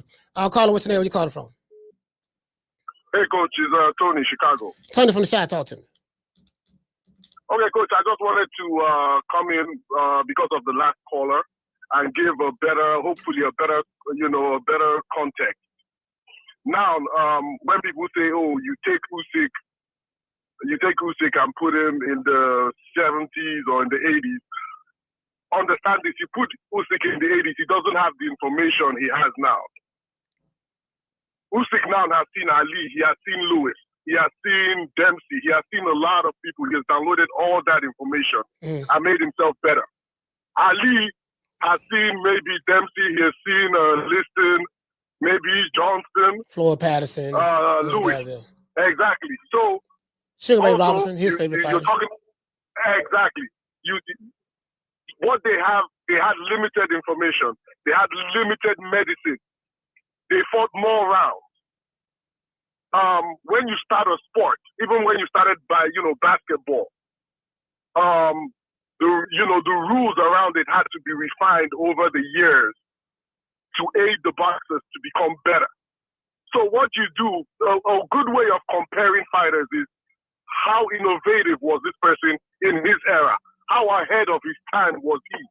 Not taking somebody and transplanting him in another era. It's not fair at all. It doesn't make sense. You take somebody who, it's like taking a soldier with an AK-47 and dropping him in the Coliseum in the AD whatever and saying, he's a better fighter because he has a gun to shoot everybody. They didn't have AK-47s back then. That was my whole point. They didn't have AK-47s. Yeah. Exactly. That is the point. They didn't have those things. So when you want to look at it, if you really want to look at it intelligently and not just want to be a fanboy, that is the best way to look at, But Usyk, I think, with his skill set, because he's not somebody who is based on power. Yeah. He's based on intellect, IQ, movement. I think this guy does well in any era. I think. Yeah. Again, I believe so. Conjecture. I believe so too. I know. I believe so too. I wouldn't disagree with that. I believe so too. But what you just taking somebody and sometimes I hear Shakur and when Shakur says things like, "Oh, they weren't good in that era." I think it shows a lack of intelligence because all they did was walk so you could run. Those guys walked for you so you can run. Yeah. Appreciate it for what it is. That's all, Coach. Thank you, man. All right, salute, fam. Yeah, man. So, matter of fact, he summed it up. He summed it up perfectly. That was my whole point. You get what I'm saying? Like, if you came up in that era, you want, again, like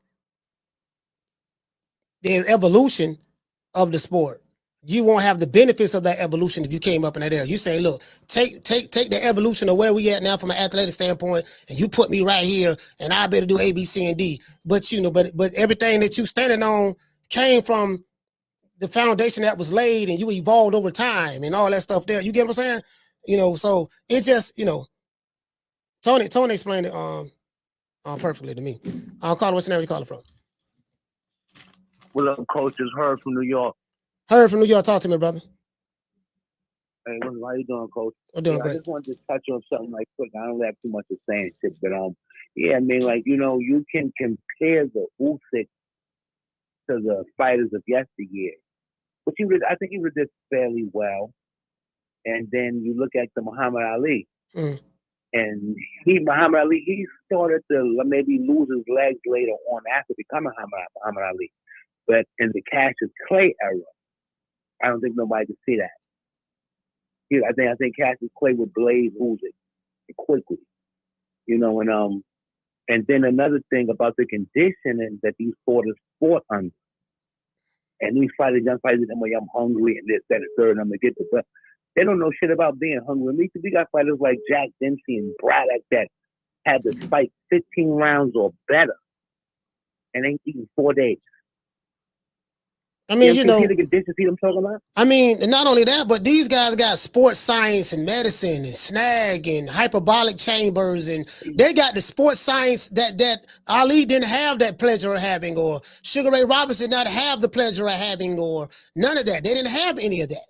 So, you know, they like the shit, they like, you got all this modern medicine and this and that. Like, they didn't have none of that shit. You get what I'm saying? So, exactly. That's crazy. I can't believe people even like, you know, break errors into parts. I mean, just appreciate the sport and how far it came, man. Yeah. You know, there's a lot of bullshit going on today, but still, you know, that's what we got, you know. So, and another thing too, man, like, of course, pissed me off with that shit he said too, because I'm from Harlem. I've been born and raised in Harlem. My dad knew Sugar Ray Robinson. Met him on a few occasions in 26th Street at some of his clubs and shit like that. So, you know, my pops was a big fan of Ray, knew and met him a few times and shit. So when he said that shit pissed me off, man. Real, you know? I have a salute, man. Hey, thank you, brother, for calling, man. Herb, New York, stand up, fam.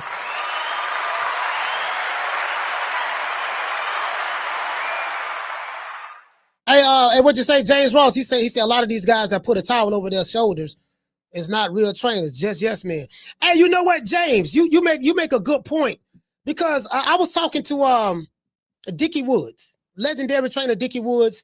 Shout out to Dickie, man. If you watching this show, I was talking to him and he was telling me that, you know, he said back then, you know, when he was naming fighters like, you know, trainers like himself and stuff, they came from we was more teachers, and he broke down the difference between the training to yes, you know, how the way they taught and trained versus today. You know what I mean? So me and Dickie Woods, hey, matter of fact, you know what I'm gonna do? I'm gonna drop that interview. Well, I have the interview. I'll show it to you. I'll call it. What's your name? You call it from? Hold on. Shit. Call from Play P for P. Hold on. All right, call it. What's your name? You call it from? It's Jerry from Baltimore. Jerry from Baltimore. Usyk. Usyk is the best of his era. That's all. No more, no less. He's no top 3 great heavyweight. He's proven he's the best of his era. But you got to judge him by the fighters that's in his era. He went 2 distance fights with Anthony Joshua. Here's the problem. Anthony Joshua has proven he's very vulnerable.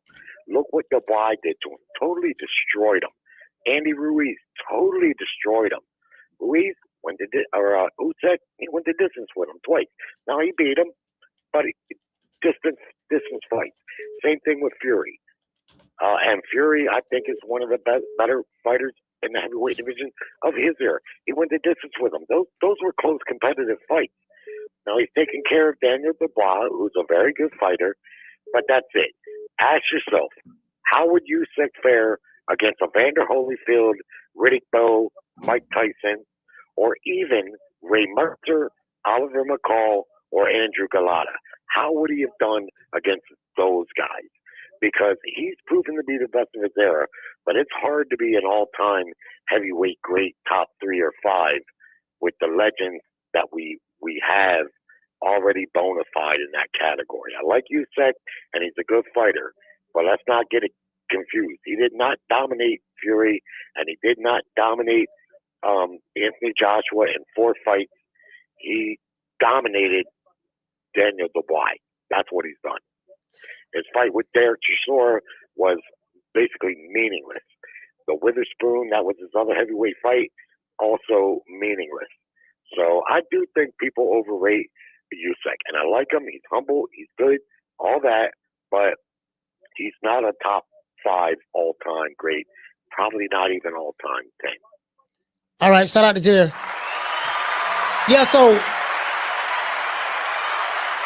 he made a point. I mean, he made a point as relates to the level of competition. The level of competition in the heavyweight era is not that great in comparison to the Ray Mercer era or the Holyfield era, or whatever the case may be. So, and this is why, as I say again, this is why I don't compare the eras. How do you compare the level of competition in today's heavyweights in comparison to the Larry Holmes era or the Tyson era or the the Holyfield era? You get what I'm saying? And some would say these dudes really ain't really all that great. You get what I'm saying? So it is what it is. That's why I say he is the best of this era. Carl, hold on. I mean, everybody has a right to their opinion. I'm not going to argue your opinion. If you feel he'll beat Ali or you feel he'll beat George Foreman, you can feel how you want to feel. I don't care nothing about that. I'm never going to argue with you about your opinion. No matter how silly I may think it is, but I never argue with you about your opinion. You know what I mean? It is what it is. We just agree to disagree on that. That's all. I'll call him. What's your name? Where you call it from? Blaze, Keeper P from Seattle, Washington, 206 Northwest. Blaze, talk to me. Yeah, man, I believe Usyk is the best of this era, particularly in this division, the heavyweight division, and cruiserweight. I mean, it's the competition for itself. Undisputed at cruiserweight, undisputed at heavyweight, twice. And, he's one of those rare boxers, like, can we argue that there's anybody that they can say, oh, he didn't fight or he ducked or he should have fought that he hasn't fought? I mean, you got some people saying that, okay, well, he hasn't fought. He ain't fought Dillian White. I think Troy will say that. They'll say you got Wilder fan. Well, he ain't fought Wilder yet. All Wilder got to do land that right hand. So he haven't fought Wilder. He hasn't fought I don't know it's another heavyweight over there in the UK. Well, he ain't fought Joseph Parker. He ain't fought Zaylee Zane. He ain't fought Joe Joyce. So there'll be some people out there that say he ducked all 5 of those guys I just named. But you talking about duck? These guys ain't contenders right now. They're not good. Like, what are we talking about? Yeah, no, you get beating everybody. I agree with you, saying, Coach. Yeah, I agree with you saying. I agree with you saying, brother. That's where this YouTube and this social media nonsense get to coming in with these opinions that don't even deserve to even be aired. Yeah. Like, we're talking about a boxer who done beat everybody. And for me, I like the boxing style. Like, my favorite fighter of all time is Ali. It's not necessarily for inside the ring, but outside the ring as well. Yeah. Because, they stripped him of his title, took his legs away, took his prime away, with the politics that was going on back then. Yeah. And then my second favorite is, Floyd Mayweather. Winning at the game, winning at the sport of boxing and business. Now go ahead. Sorry about that. Oh yeah, it's all good. And just my, Floyd, winning at the game of boxing and the business of boxing. And I really like Usyk. I like Usyk. He's a boxer, IQ, and then if you take the hypothetical, could he adjust and could he fight another era? I believe he could with the IQ that he had because of the adjustments that he makes and his approach towards, all his opponents. So I think he's the greatest of this era, hands down. I don't think there's a dispute. All right, salute, fam. Hey, shout out to Blaze.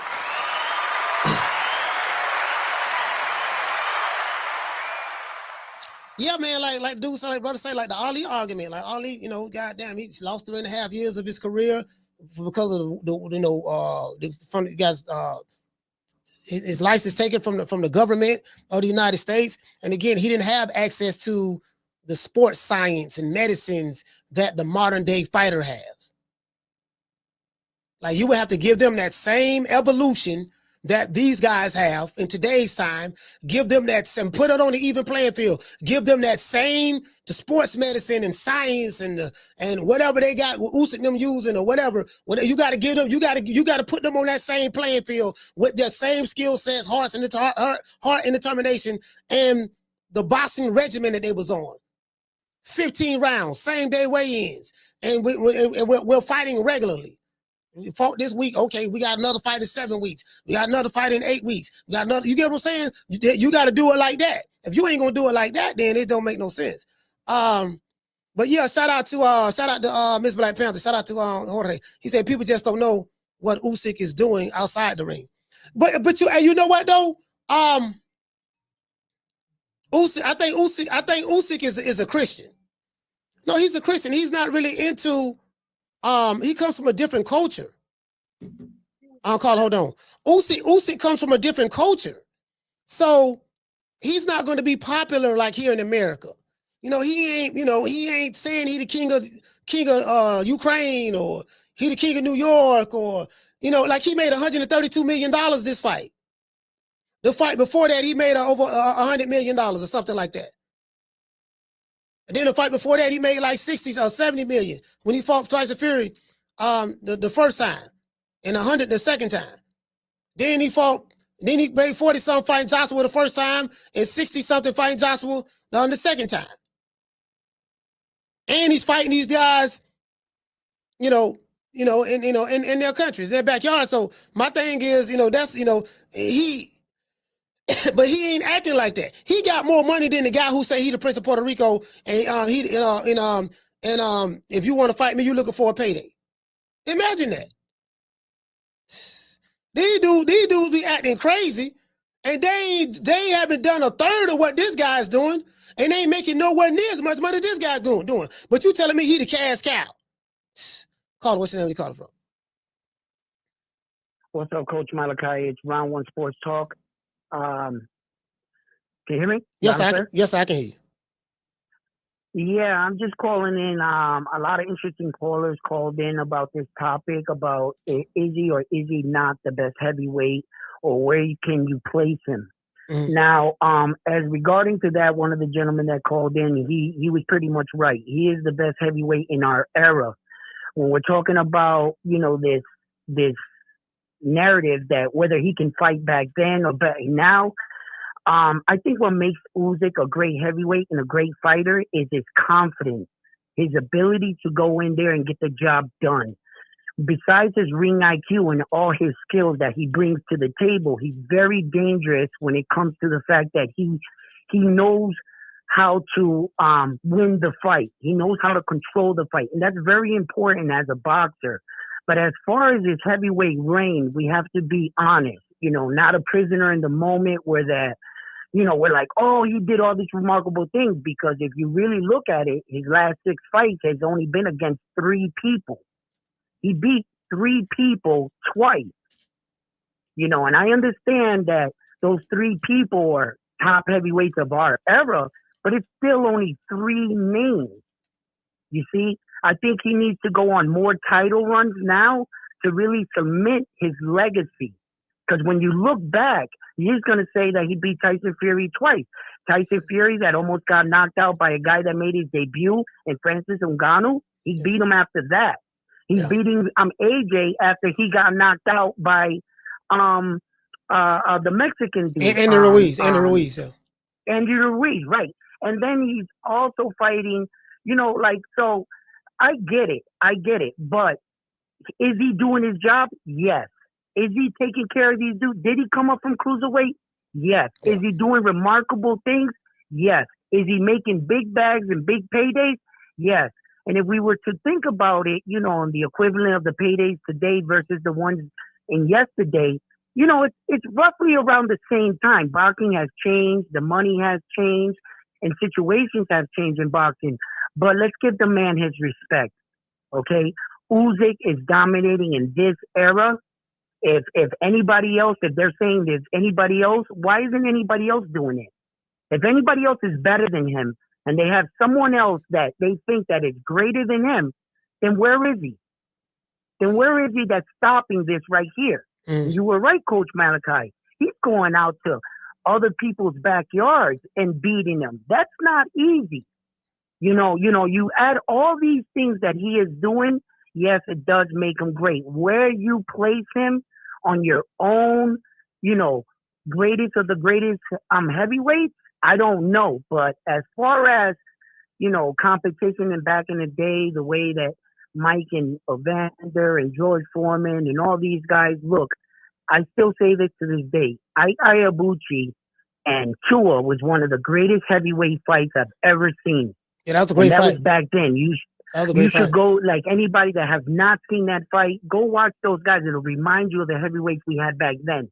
They were very skillful. So please, to raise up your heavyweight champion, you don't have to diminish the guys in the past, or whether or not they had better supplements or better training, right? And all that matters is when you show up to your job today, do you do it well, and are you at the best at it today? So Usyk is the best today. I'm willing to give him his credit. Where you place him, I guess that's up to where you view him. But I got nothing to take away from the man. I can't sit here and down the man because he's in a different era or didn't fight so and so. He's doing what he's asked to do. So in that regard, I give him all the credit in the world. All right, shout out to round one, man. Salute, fam. Thank you for calling, brother. Yeah, so the thing, this is the thing, right? Like I ain't gonna lie, like Usyk is a very intelligent fighter. Very intelligent fighter. This is what I say about that. Okay, yeah, he fought Tyson Fury twice, but Tyson Fury was regarded as the best heavyweight. See, this is the thing, right? The reason why Tyson Fury was regarded as the best heavyweight was because he beat Wilder. Wilder was regarded as the hardest hitting heavyweight in the history of boxing. This is how he was marketed. You know what I mean? And I'm like, well, how do you know that? What is that based on? Nigga, what you think? You think, you know, remember, hold on. Caller, hold on. Do you guys remember where they were saying about, Wilder would have knocked out Ali. He would have knocked out George Foreman. He would have did this and did that. I've heard this before. They were saying it. As a matter of fact, Malik Scott said that Wilder had is 10 times more skilled than Muhammad Ali is and ever was. And he's been through 10 times more things than Ali ever been through outside of the ring. And you had a bunch of people from the LDBC saying that exact same thing. Yeah, man, Wilder, such. And I'm like, dude, you saying that the guy is the hardest hitting heavyweight in the history of boxing based on what? Oh, man, he got 40 knockouts. But who did he knock out? But this ball been taking the easy matches, fighting other balls. Like that's the most important part of the equation. So that's why I don't like making these arguments. You know, like, damn, like, bro, like, the most important part of the equation, people just miss it to fit their narrative. I get it. Caller, what's your name you calling from? Jamie from New York. Jamie, talk to me. Hey, Coach. Oh, man. Great weekend for boxing and boxing fans, you know. Bob Rodriguez looked good. Fundora did his thing, you know, great wins for him. I feel that Tim Tszyu needs to go back to the drawing board and get a tune-up or two, you know, and seriously think about his future in the game. Usyk, I'm listening to everybody call. Great point. I mean, I agree 100% with all the people that are saying that, you know, he's the best in his era, this era. I agree. You know, another thing, Coach, this man, I don't see him losing to any of these guys today. You know, he's so much better than them, man. I think it's probably size. These guys, these heavyweights today, people say they're too big. I don't know. They just, you know, look, he's got better footwork, you know. He's way faster than these guys. He's busier, you know, and he's easily beating them by outworking them and outthinking them. You know what I mean? Like you said, he's a smart fighter, man. You know, they simply can't keep up with this man, you know. And I don't have Usyk in the top 10 all time. No, there's too many fighters out there to mention, man, that I feel are greater than him, you know. When I think about Usyk losing to somebody from any era, I always like to think Evander Holyfield. I think that, you know, they're about the same size, and Holyfield, you know, I think we'll give him a great fight. What do you think about that, Coach? Vander Holyfield. Vander Holyfield was a motherfucker now. Yeah, he was a tough. Like he's tough. He probably would have been. And as I said before, give the guys of the past the same benefits that the guys of today have. Let them have the same sports medicine. Let their skills have the same evolution that these guys have right now. Put them on this even playing field as of late to that. Then you got a ball with the same heart and determination that they had back then. Then you talking, you know, like you have to go both ways with it. You have to do that. But Evander Holyfield, the real deal Holyfield, that was a tough motherfucker, bro. He was tough. He was tough. He liked the, and guess what? He liked the bang. He fight mid-range. He liked the bang. He rolled with shots. Holyfield was tough, man. He was tough, man. He was tough, yeah. He was with it. I also think about Joe Frazier also when it comes to Usyk. Yeah. But anyway, Coach, about Manny Pacquiao. Let me say real quick. I think I feel there was a draw. You know, that goes to tell you where boxing is at today. You know, these fighters are not very good. I don't understand, you know, a champion in his prime going 12 rounds with Manny Pacquiao, who's been washed for years.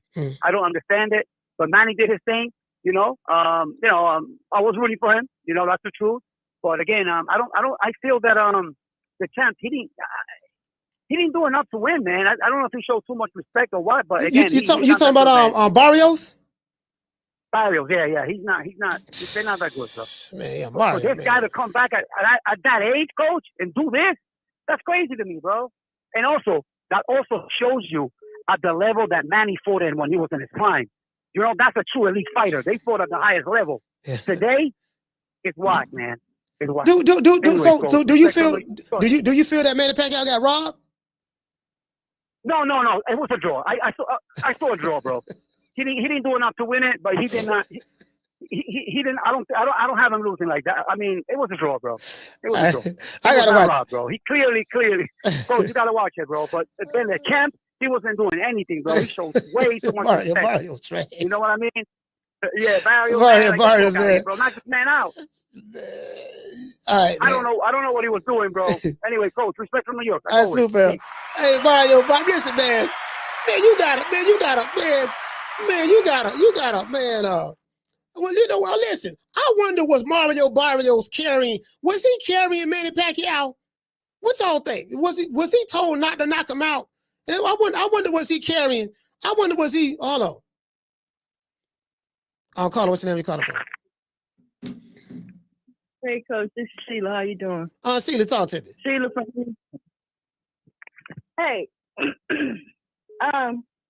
I want to pivot. I'm calling. I want to speak on what Jamie just spoke on.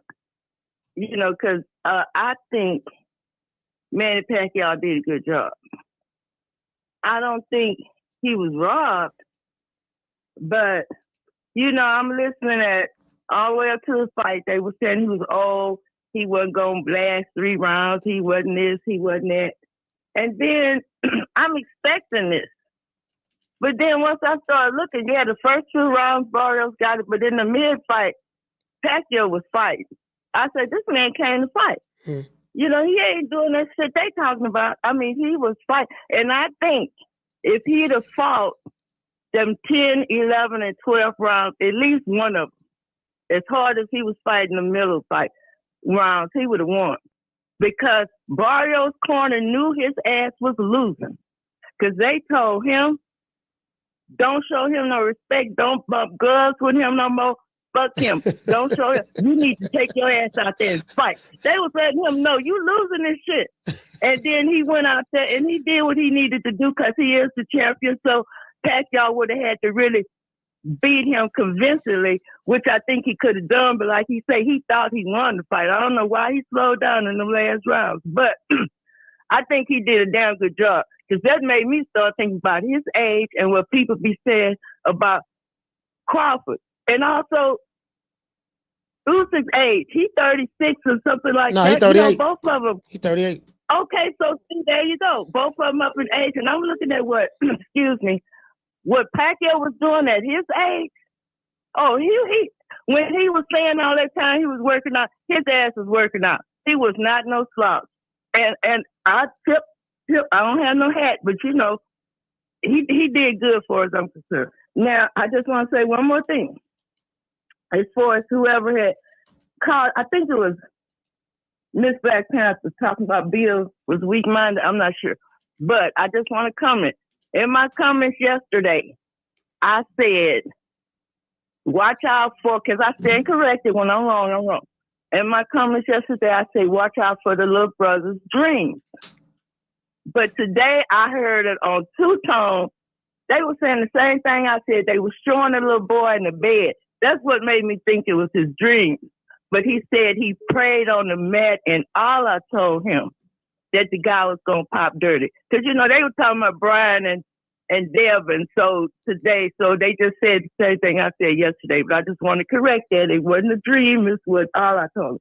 But that's all I got to say. I just want to take my hats out to Manny Pacquiao and the rest of the fight. You know, I looked at all of them. I looked at Bam. I had 3-piece pay-per-view. I was looking at all 3. But it was a good weekend, and I'm looking forward to this weekend with Clarissa Shields. That's my call. Shout out to Okay. Shout out to Miss Sheila. H-Town, stand up. Listen, H-Town, stand up. Listen, I gotta, man, Mario Barrios, man. Was Mario Barrios carrying Manny Pacquiao, man? Bro, I had people telling me, and Manny Pacquiao, shout out to G5, if he flinched If he flinched, everybody got excited. Manny, it's like they wanted to see something. I was like, man, Carl, hold on. I'm like, how did he? I wanted did he carry him? Shout out to Lucky.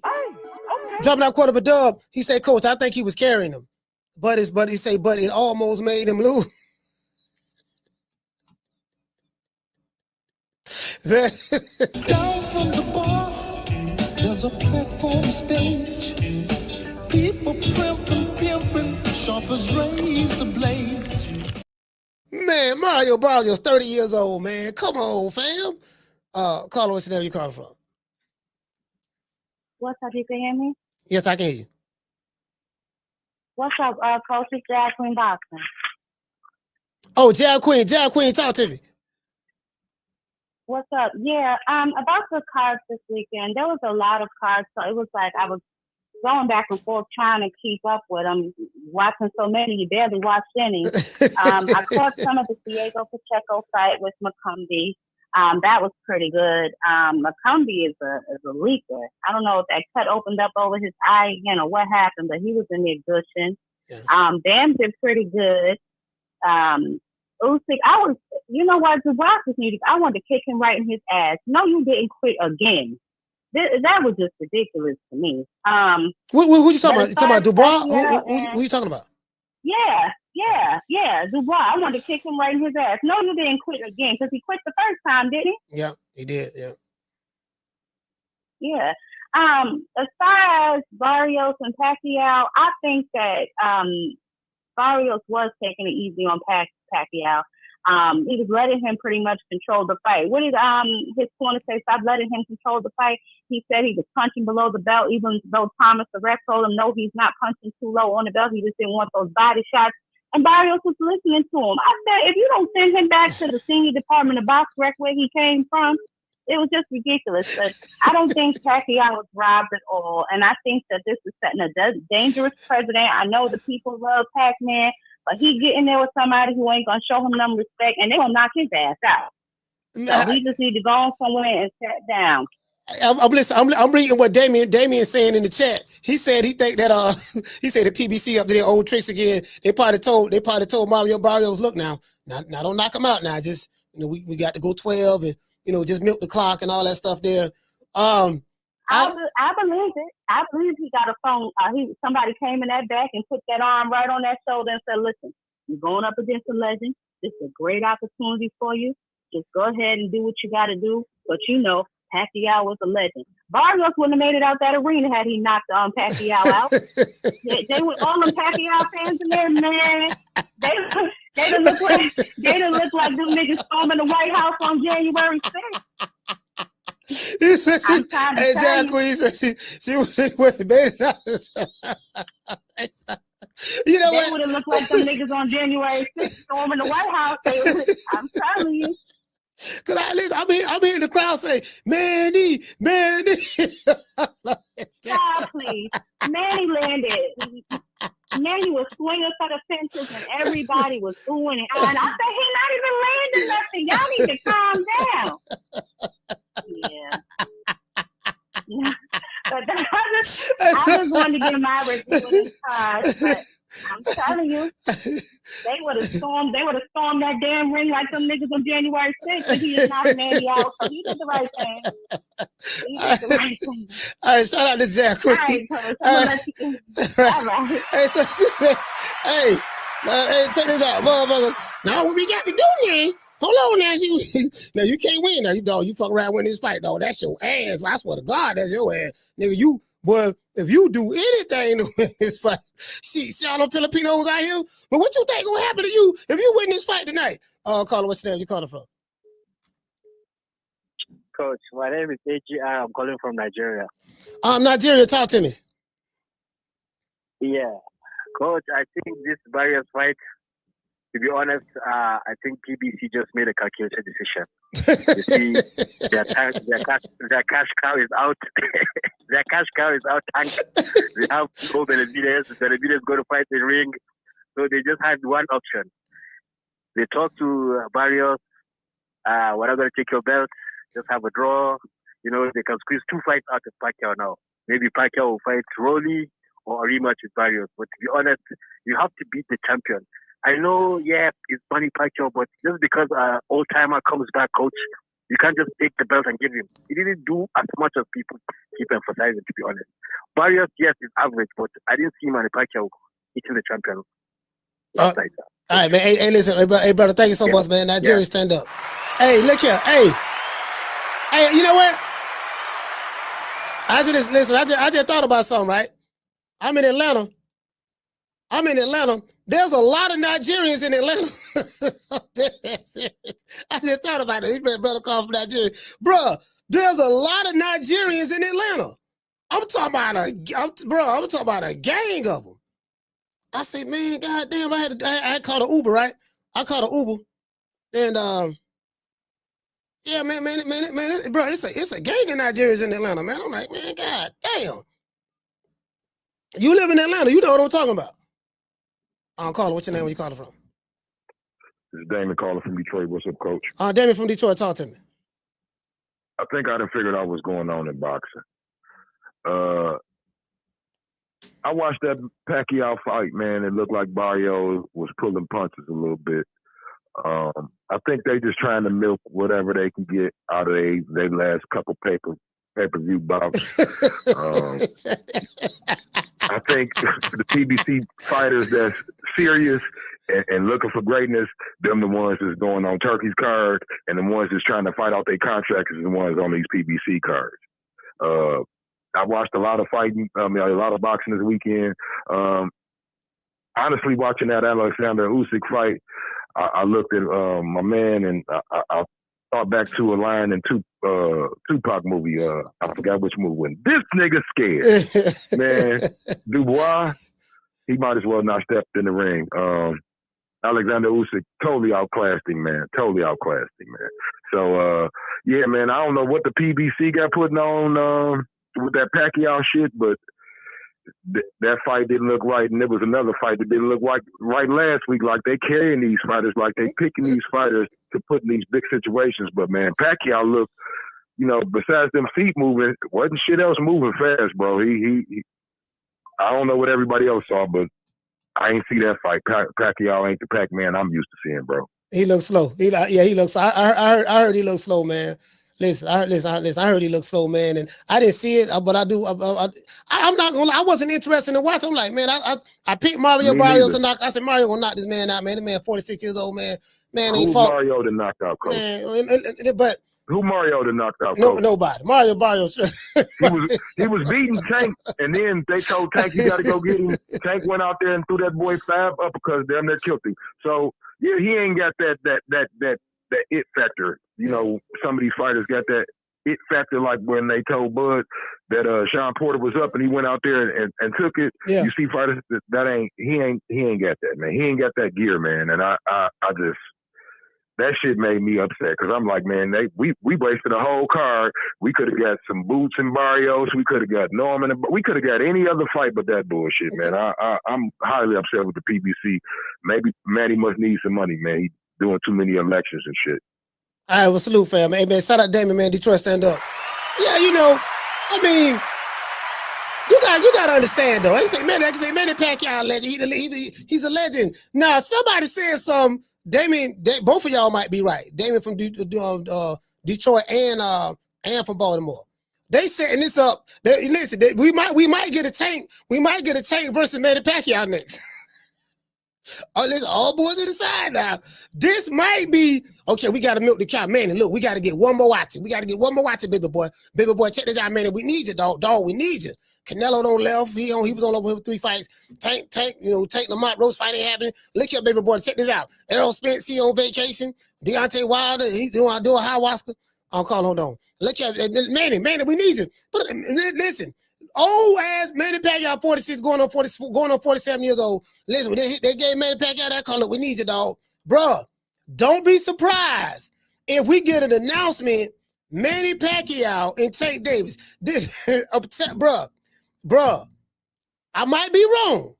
I hope that I am wrong. Please, I hope that I'm wrong. But boy, don't be surprised, boy. Caller, what's your name? Where you calling from? What's up, cousin? Derek from Florida. Derek, talk to me. Yeah, coach. Hey, coach, you seen the Gary Russell? That boy looking good. No, I didn't see that fight. Yeah, I seen him though. He looked. I ain't gonna lie, coach. We got 37, 36, but he looked really sharp and fast for his age. Like I ain't gonna lie. After that last performance, I know when he was going, he hasn't fought what 2 or 3 years, but he looked good. Like he just fought a couple months ago. Like I think he could be Tank and Rose. Like stylistically, I think he'll be both of them. Cause he was cool. His reflex, it's his reflex. Like when he try to bang too, like he jump back quick, throw the jab, he do a combination. I'm like, damn, boy, like ain't nothing changed, but like I feel like he's still a great fighter. Like so, he called out Roach, he called out Tank, and I think he'll be both of them. My opinion, though. You know what, man? Now Gary Russell at 135. Now people been clamoring for that Tank Davis and Gary Russell fight for a long time. So I don't know, Tank already fighting the DC fighter Lamont Roach. It's his boxing ability though. Like he looks so sharp. Like that's why I said I don't see none of them. I don't see Tank over being because the way I see him fight, like the footwork still on point. The head movement. But who did he fight though? Who did he fight though? So I know he's some Mexicans. I'm just asking. But it's fun though. But even though because he hasn't fought in what 3 years, 4 years. Yeah, he hasn't fought in a minute. and he had a shoulder injury. So I'm thinking like, okay, he's 37. He's a little washed up. So I'm like 45. I said this Mexican might get a problem. So I don't know. But when that shit started, that shit was the other way around. I was like, okay. But yeah, though, Cody, that's my call.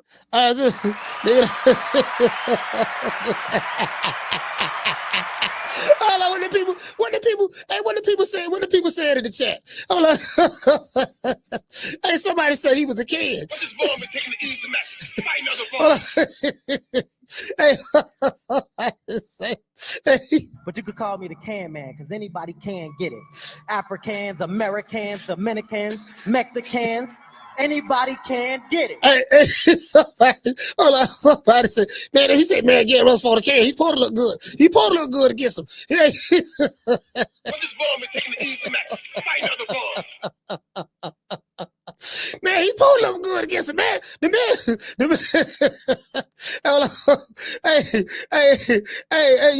Hey, you did. Now, I am the #1 contender. I'm tired of James the Poodle, Grim Reaper, whatever you want to call himself, ducking me.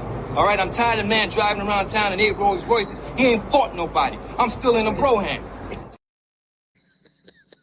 Yeah, man, he look good, Cole. You sure? Carl, what's your name? What you call him from? Hey, this Coach Eddie from ATL. Coach Eddie, talk to me. Hey, man, I did call to hate on all fighters this weekend, man. I'm hating on every fighter that fought this. Why you hate? Trash. Man, I'm tired of this mess, Coach. Who trash? I'm tired of them comparing these. Fundora, trash, man. Pacheco, trash. Usyk. Okay, that's the only guy I'm going to give some credit to. He all-time great in this era. Yeah. But I'm not impressed. I've seen this before. Yeah. I'm not enamored with this guy. I've seen Carter Tooth Williams. I've seen Larry Holmes. I've seen Ali. I've seen Lennox Lewis. I've seen Holyfield. I've seen Terrible Tim Witherspoon. This is nothing new to me. Acting like this man is reinvented the wheel or something. Giving this man all this praise. Man, this man ain't fought with three heavyweights. I ain't giving this sucker no praise, man. You beating all these tomato cans, Tyson Fury. Everybody talking about Tyson Fury, a great heavyweight. Man, Tyson Fury he made all his crumbs beating Deontay Wilder, which everybody said was trash. So if Deontay Wilder trash, how did that make you good by beating a guy that's trash? Man, it's all smoke and mirrors, man. All smoke and mirrors. I'm a hater. I'm hating on that. Who else can I hate on? Pacheco. Take him out. Take him outside, man. He 168 pounds. Devin Haney. That man scared. He fights scary. He won't let his hands go. I'm talking about, man. Trevor McCumbee. Come on, Trevor McCumbee. I don't know, man. McCumbee now. I don't know that big bad McCumbee now. I don't know about that. Now McCumbee, McCumbee, he throw hands. Yeah, Daniel Dubois. Oh man. Man, this man let me down, man. I thought we were gonna get us one. Man, he beat a brother. That brother was in Shango shape, man. He got man, but this brother was in Shango shape. And we got beat down once we did. It ain't looking good, man. Goddamn. Hey, goddamn, man, look here, man.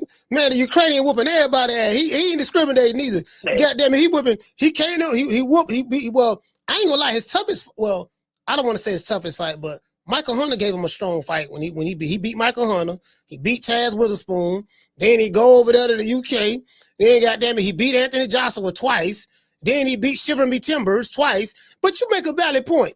Okay, if Deontay Wilder was trash, one trick pony, he ain't got nothing. How can we? Then Tyson Fury called himself, "I'm the greatest. I beat Wilder." Wait a minute. Yeah, I thought that was the overall conclusion that Wilder was trash.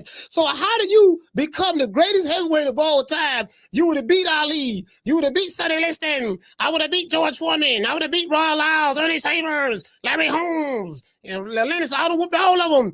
Based on what? You beat Wilder, who y'all said was a one-trick pony. What you can't? I see what you said. You can't have it both ways.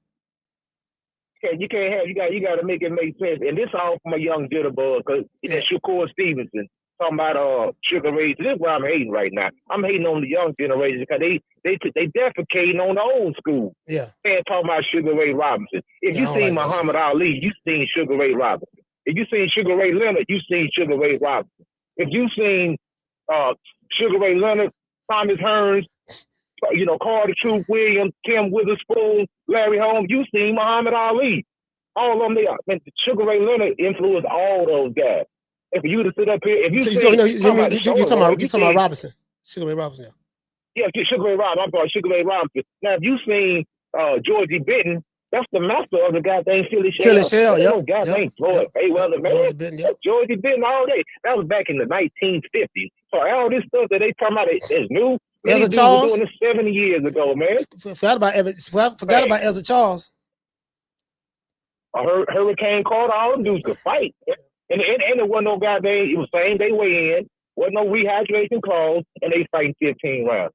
These dudes were working 12-hour shifts and then show up to fight the next day. This strength and conditioning was going to work. That was their strength and conditioning, going to goddamn work, cutting down trees, working on the railroad. They didn't have no strength and conditioning coach. That's why I say if they would have had the sports science, the medicine, all of the things, and the evolution from a physical standpoint of what these guys have now, and then in their bodies, I'm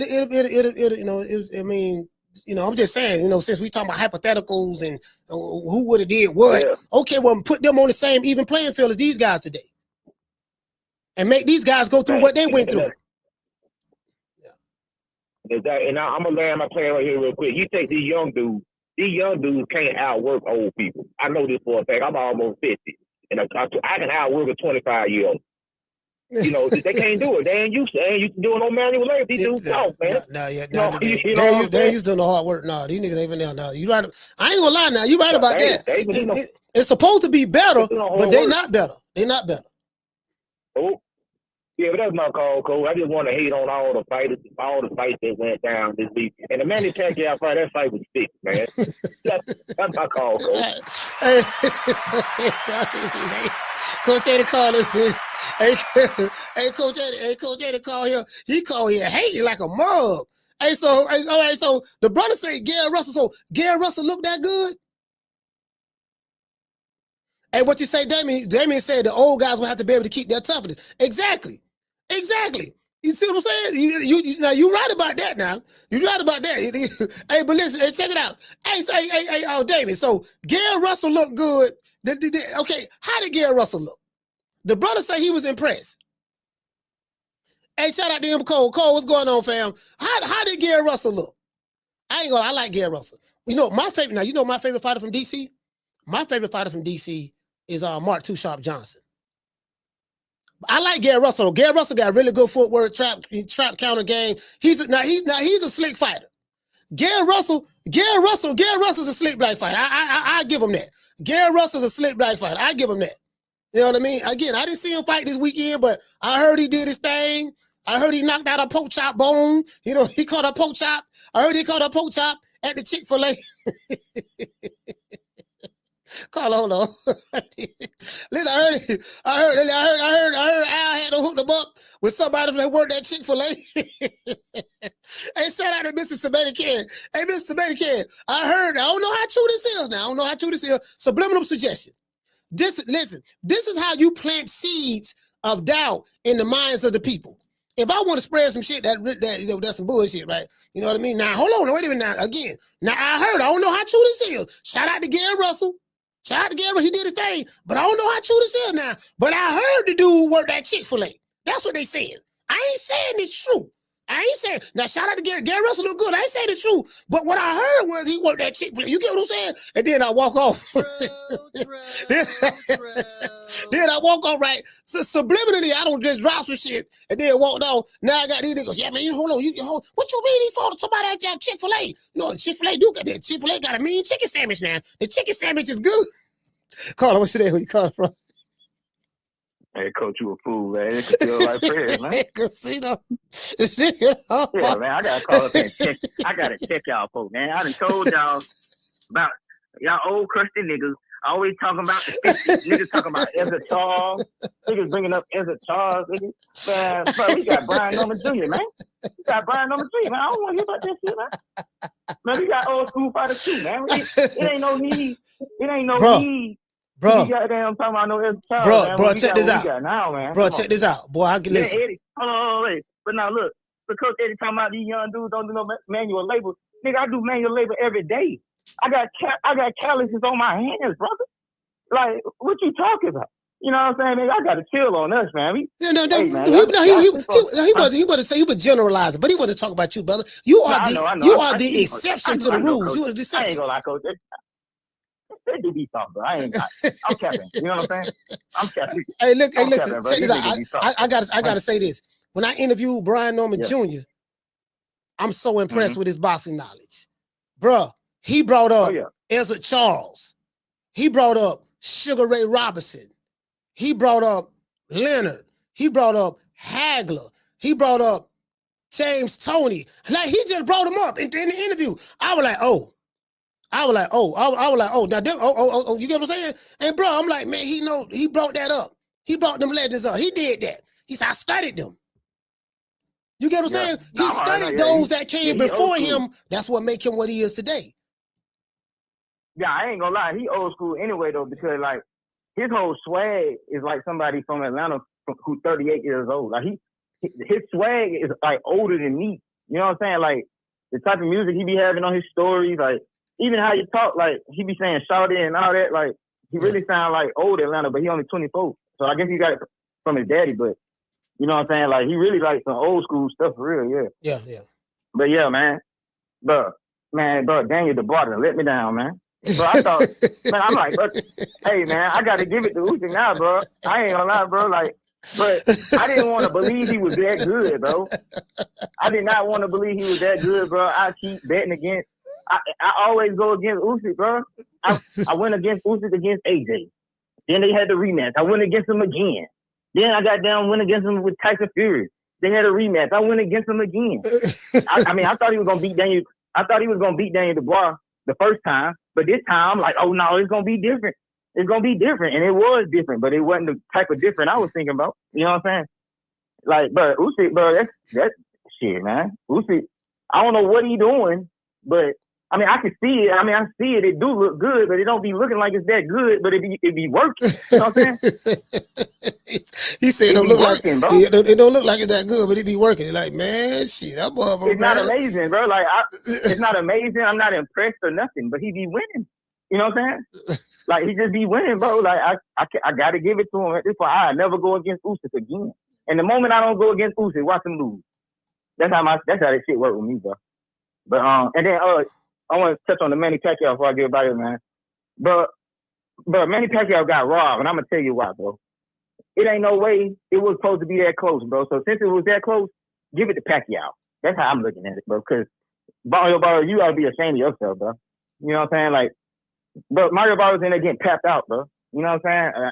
I was wrong on that. I've been wrong all weekend, coach. Man, I had a rough weekend. You know what I'm saying? But hey, that's boxing though. You know what I'm saying? But hey, man, I got B Norman 5 though. That's all that really matters. Yeah. I got B Norman 5 in November. You know what I'm saying? But that's my call, coach. All right. Hey, look at him. He said he keep betting against him. That guy he gonna lose one of these. One of these fights I'm gonna be right. One of them I'm gonna be right.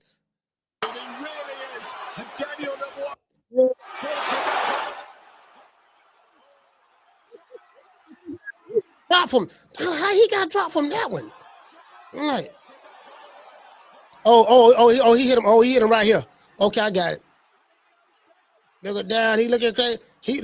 Oh Lord, he caught that right hook there. Then Lord have mercy. Oh what? Lap. Oh Lord have mercy. Man, and then look at him right there. Look at him. He breathing hard. Hold on, he breathing hard right there. He breathing hard right there. Then he just walked right. He just got up when the dude was at 10 and just let me see.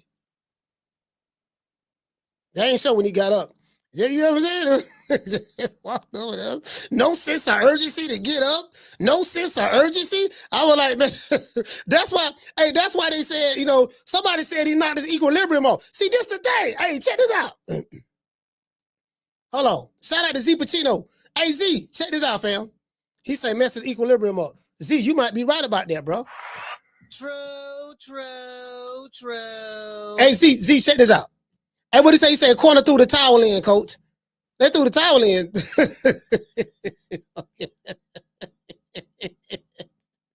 Hey, get what? He said the corner threw the thing. Throw the towel in.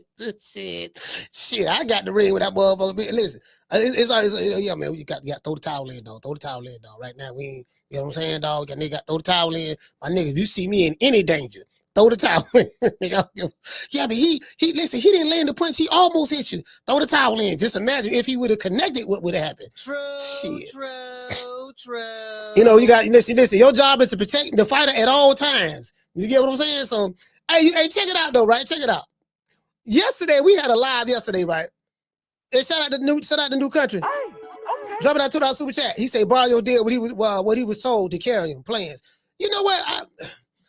I ain't gonna lie, country, because I picked Barrios. I said he should be able to stop Manny Pacquiao. Manny Pacquiao ain't fought since 1972. He looked terrible in his exhibition match he had, and you know, I'm like, man, I ain't watching this shit, man. Man, got old ass Manny Pacquiao coming out here. Yeah, I'm thinking they need the money though. They need the money. Down from the bar, there's a platform stage. People pimping, sharp as razor blades. Yeah. So I was talking to a dude. You know how we be calling fighters bums. But this bum is taking the easy matches. Fight another bum. Well, guess what? The average person, like us, myself, and us in the chat, listen, it's disrespect to call. It's a disrespect to a bum to call us a bum, because all of us are bums, right? Neither one of us. Listen, the most sorriest fighter, the most bummest fighter in boxing. Nobody in the chat can beat him, including myself. So it's disrespect for us. It's disrespect to bums to call us bums. Oh man, coach, you a bum, or Miss Black Panther, or anybody in the chat, y'all bums. Nigga, it's disrespect to bums. The bums will beat the brakes off of us. Shit, man. Nigga, our muscle memory ain't there. We ain't running. Nigga ain't running. Shit, nigga back pains, and nigga, we ain't doing none of the stuff that it take to get ready for a fight. The suffering, the discipline, the pains that you gotta go through. Ain't none of us doing that. We ain't got no lung. We ain't got the lungs for one. The stamina gonna kill any of us, man. Nigga, I don't know. Yeah, you know, dog. Nigga tired already. Nigga, 30 seconds don't wait by. This nigga tired like he don't fought 15 rounds. True. Being comfortable in the ring, knowing how to move around in the ring with the right shoes on, and your calf muscles getting tight, your legs burning, your shoulders is on fire because you can't throw no more punch. You get what I'm saying? Man, you right this bitch. Hey, you right. But this bum is taking the easy matches. Fight another bum. Nigga talk about bomb. Nigga see the nigga average bomb. The bomb beat shit out of Ed. I'll run through all of us in the chat. Nigga, I don't care how tough you is. I don't care who you is. How tough you is, how big you is. We get that motherfucker ring, nigga. The same people we calling bombs. He talking shit. Oh man, he didn't even hit him that hard. What you mean he hit him that hard? Fam, you didn't feel that punch. Hey, shout out to Philly Fanatic. You didn't feel that punch? Man, that punch wasn't even hard. Shit, me. It was hard enough for him to go down. True. Hey, look here. Now, I will say this. Not Johnny Rice. Malik Scott. Now he took a dive. He didn't get hit hard. He didn't get hit hard at all. He took a dive. Malik Scott, he definitely did that. You go back and watch the Deontay Wilder versus Malik Scott fight. I promise y'all, bro, that was so scripted. That was y'all talking about a scripted fight. If you think Marrio, Barrios, and Manny Pacquiao was scripted, and they told Barrios, and look here, baby boy, take it easy on him. You know what I mean? You ain't gonna lose your belt. We're gonna make it a draw. Look here now. I want you out there now. I want you going out there. I want you going out there now, trying to win now. Don't try to knock him out. We need Manny Pacquiao. Get that there because we try to get one more big payday out of him. Carter, what's the name? You call it from? Hey Mo, we gotta address the elephant in the room. We gotta, as much as if it's a debate about Usyk being a top 5 greatest heavyweight, who debating that? Who debating that? Barrios is the worst. It's not a debate. We need to establish that Barrios is the worst champion in welterweight history. No, you can't say. If you go down the list, name me a worst champion. Name me a worst champion. You got the 2 worst champions in welterweight history right now, and Barrios and Rolly. Name me a welterweight that's worse than them 2 motherfuckers. Ain't no fucking way you can tell me a 147-pound man can compete in that division. It has never happened for a reason. You can do that shit in heavyweight, in them upper weight classes, but you don't compete at that level after coming off the L and 4-5 years off, and you go to the decision. Come on, man. Come on. We got to address the elephant in the room. Barrios is trash, and I've been consistent. He was put there for a reason. Mo. But I disagree about calling athletes trash because me who I hire contractors, right? I hire contractors to do certain workouts. I don't know how to do their work, but I can tell them that they trash. Yeah. I know a trash motherfucker from a good motherfucker, just like I know a trash boxer from a good boxer. It's the same thing. I pay you to do a job. If I go to a boxing match or if I pay pay-per-view, I pay pay-per-view to see something spectacular. So basically what you're saying is to tell you trash. Basically what you're saying is you know how to. I can't box don't mean I don't have opinion. No, basically what you're saying is you know how to, even though you're not a boxer, you still know how to evaluate the talent. Exactly. That's my point. I don't know how to put some motherfucking deckhands from bottom, but I know a motherfucker who do it trash to a motherfucker who know how to do it good. Facts. So it's the same thing. It's the same exact fucking thing. So, but that's all I got to say. Marrio Barrios is the worst champion in the history of welterweight boxing. Look it up. Prove me wrong. Oh, no. And Rolly right there with him. So they going neck and neck right there. I'm out, Mo. He said rolling right there with him. Hey, you got Big Rolo. Big Rolo. See, we got Big Rolo now. Hey, look here. Hey, look here, man. Hey, listen, let us ask Google. What was the fight fix? Don't everybody believe in Google? Go Google that shit. Nigga 46. Man, Manny Pacquiao looks so old, though. Manny Pacquiao looks so old, fam. I'm like, damn, I gave Mario Barrios the benefit of the doubt. I don't know, man. I got now y'all make me want to go watch it. I gotta go watch it. I gotta see the dethrone the fight. I'm the best ever. I'm the most brutal and vicious and most ruthless champion there's ever been. There's no one can stop me. My style is impetuous. My defense is impregnable. You know that impregnable defense. That impregnable defense that they got. See, y'all got to understand. See y'all. Hey, look here. Check it out. Hey, we were talking about. When I was interviewing, I'm just giving y'all a little sneak peek. I was interviewing Brian Number Jr., right? Well, I was talking to him about all the tools that we ain't had. I said, look here, man, I ain't gonna lie to you now. See, you ain't fought nobody on the level of competition that Devin Haney fought. See, Devin Haney, he fought the Lomachenkos, he fought the George Camboses, he fought the Regis Prograis, and he fought the Jose Ramirez. See, you ain't fought nobody on that level. And the tools that Bill say that Devin have, he said, look, he just haven't been forced to pull the tools out yet because he only uses what's necessary in order to get the job done. You know what I mean? Only you wasn't necessary to get the job done now, if you good enough, maybe you can pull those other tools out. So hey, bro, I swear I asked him that question. Now you ain't been on that level. Now how do you plan on dealing with the tool? Are you gonna be able to bring the other tools out that Devin Haney had? You get what I'm saying? Hey, boy, listen, boy, I ain't gonna lie, boy. This interview was funny, bro. True. Yeah, this interview was funny. True. See them tools. See what happened was, Mario Barrios didn't pull the other tools out. Broad Boy Fresh said the man trash, but see, I ain't gonna lie, he is trash. he is trash, but yeah, still, we gonna take the high road for Mario Barrios. The thing is, you know, Mario Barrios is in there with a living legend. He was in there with Manny Pacquiao, the living legend. You know, maybe he was starstruck, you know, or maybe, you know, it sound like Al Heyman put a bug in his ear. You get what I'm saying? It sound like Al Heyman put a bug in his ear. Well, you know, I guess I gotta be like everybody else and saying Al Heyman. Shout out to Jamie, dropping the cash out. Shut up! Before I bust a cap up in your ass.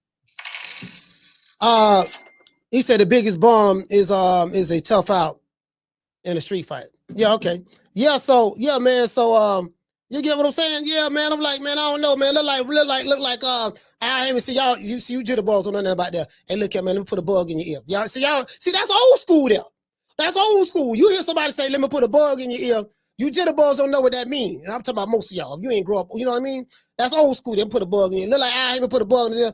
And he look like he got that call from Al on his sidekick. Al don't pull out the sidekick, the Motorola sidekick. Call this nigga, man. Motherfucker supposed to have me answer the phone as soon as I call. Hello? Hey, what's up? Hello? Hey, yeah, Marrio, what's going on? Hey, Al, what's going on? What's going on, Al, what's going on, baby? How you doing? Yeah, I'm doing good. Hey, check it out. You Marrio, you and Manny Pacquiao, when y'all fight Saturday. Yeah. I'm knocking him out. I'm going to go to superstardom. Hey, look here. Change the plans. Look, you ain't knocking him out. We brought Manny Pacquiao back because Tank tripping, and you know, we trying to get the pay-per-view money, and he a legend, so we gonna piggyback off of that. So what I need you to do, I need you to carry. What do you mean you need me to carry? No, Al, tell you, this is my big break. Look, have you ever had a broken leg before? No, I never had a broken leg before. Okay, look, you're gonna get your big break if you're not Manny Pacquiao out. So what I need you to do, I need you to carry him. Now do what I tell you. You get what I'm saying? True. Hunt the phone up. Next thing I know, Mario Barrios, he bro, he had to carry that man, bro. I get what Rob Boy Fresh saying. I didn't see the fight. I gotta look at the fight. Shout out to everybody watching this show, man. We got over 700 people watching. We got over 300 watching on X, and we have over 350 watching on, 400 watching on YouTube between two channels, and Rumble and Facebook. Let's give everybody a round of applause. Yeah. Look like he don't look, I know I even put it.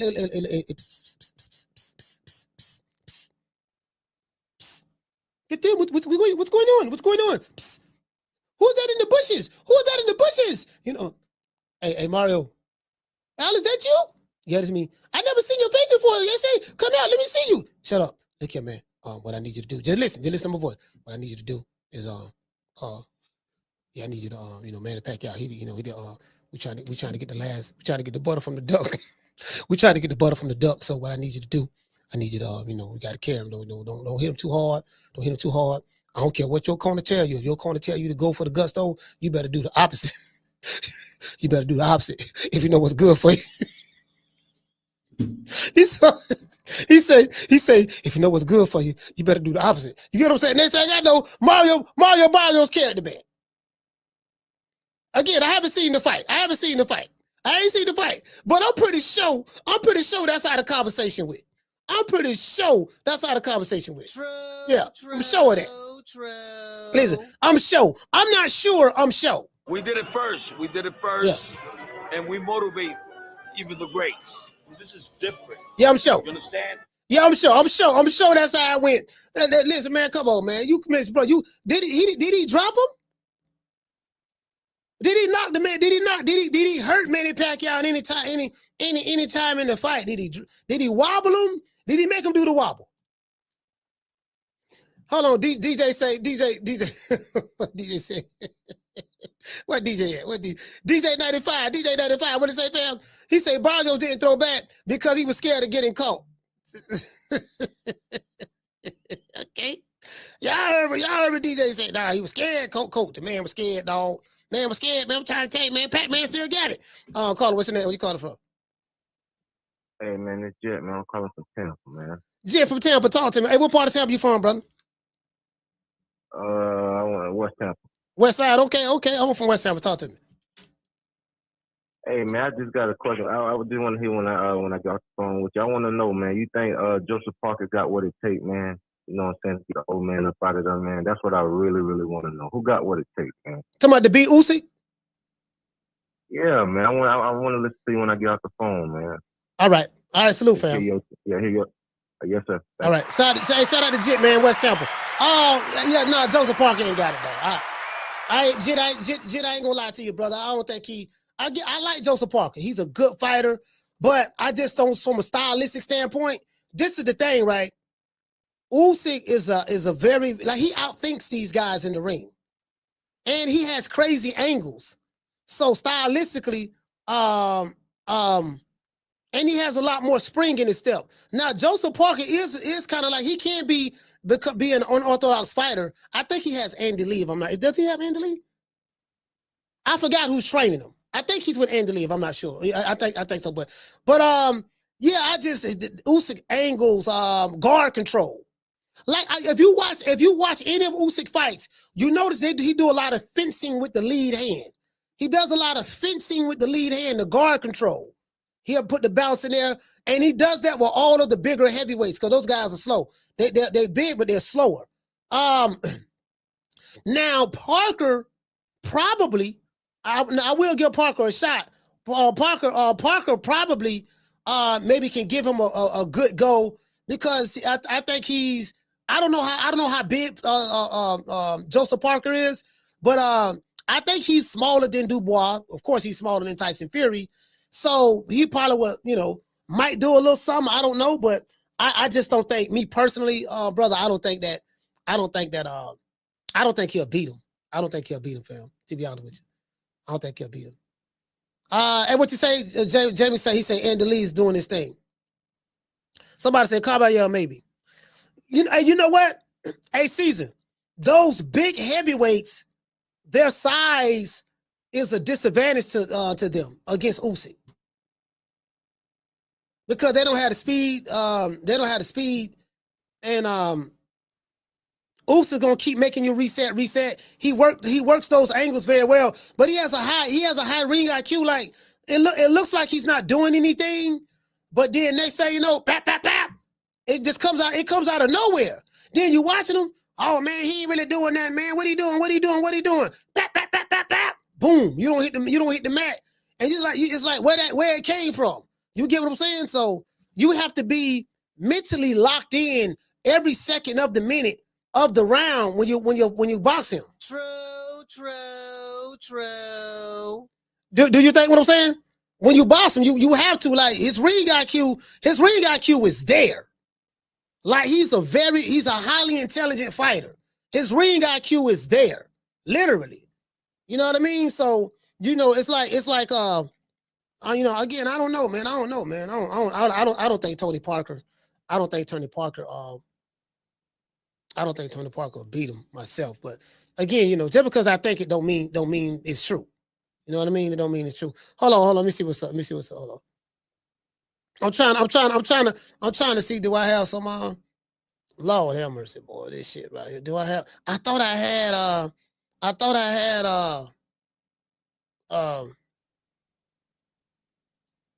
yeah, hold on. See what you got to deal with now. Hold on, wait a minute now. Do what you got to deal with now. Do what you got to deal with. Hold on. Do what you got to deal with.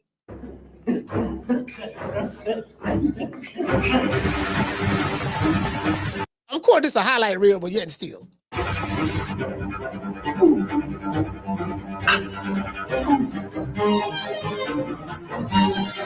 see what I'm saying?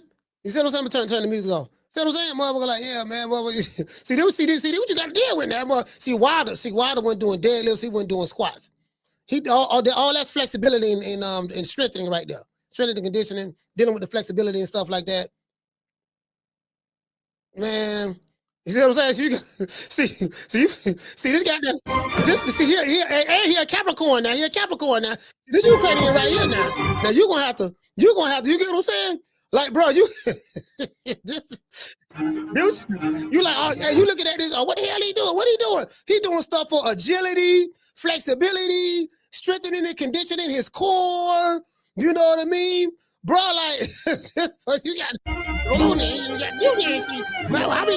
gonna take like you all this crazy stuff, strengthening his muscles and awkward angles and you know what I mean, the smaller muscles. You get what I'm saying? Yes, see, this what you got to deal with. Pull-ups, weighted pull-ups. You get what I'm saying? You got to deal with all of that. You got to deal with all of that. Like, you get what I'm saying? Hold on, Carla, hold on. Like this dude, a real life Ivan Drago without the PEDs. You get what I'm saying? Like this what you got to deal with. Women in the Olympic size pool. All right, let's go back to the other side. There you go. You get what you got to deal with right here now. You got to deal with this here. You get what I'm saying? That's all I'm saying, fam. You got to deal with this here. Listen, see what you got to deal with. You know what I mean? And you Carla, what's your name? Where you calling from? Corey from Texas. Corey, talk to me, brother. Yeah, it was a lot this weekend. Did you catch the Tim doing the Fundora highlights at all? No, I didn't. I didn't catch the highlights. The only highlights I saw, I saw was Usyk and Dubois. Dubois.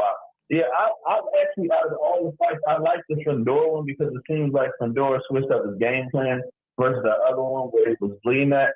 And he just walked towards Tim Tszyu this time, Coach. He didn't sit back and try and jab and move because you remember Tim Tszyu was talking all that trash about, yeah, if I got cut, I'm going to drop him like Mendoza did.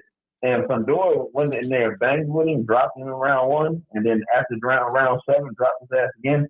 And Tim Tszyu didn't come off his stool. So that was the one I liked the most because he just switched his game plan and walked towards him. And the funny one thing that I think is funny, that you'll think is funny, Coach, is right afterwards, your man Turk Al-Sheikh goes to Twitter and he goes, as we thought, Tim Tszyu is just a sparring partner.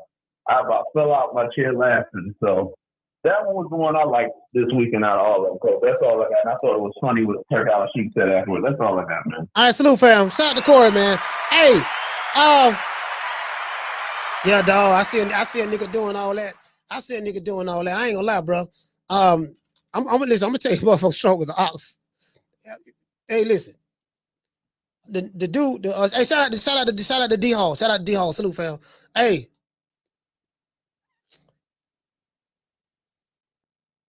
I'm gonna tell you like I told Bill Haney in the interview.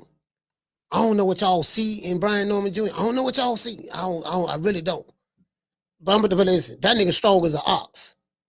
He's strong as an ox. I'm talking about country strong, like shit. When I was coming up, when I used to eat swine, my mom used to have them pork and bean cans. You open up a can of pork and beans, and it had the fat, and it had the fat back in there. It had a piece of fat back in there. This is how they did it back in the day. If you from the old school, you know what I'm talking about.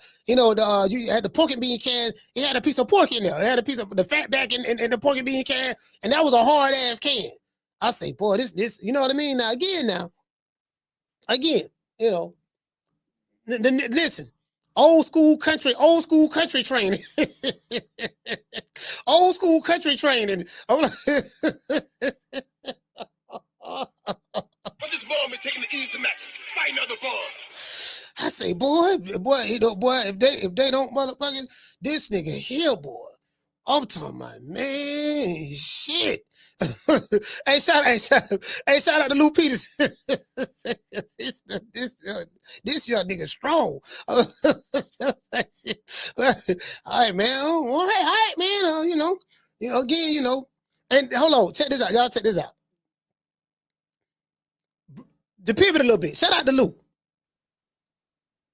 Just to pivot a little bit. I look at this fight, and we're gonna go back to the subject matter. I look at Norman and Haney. I look at Haney as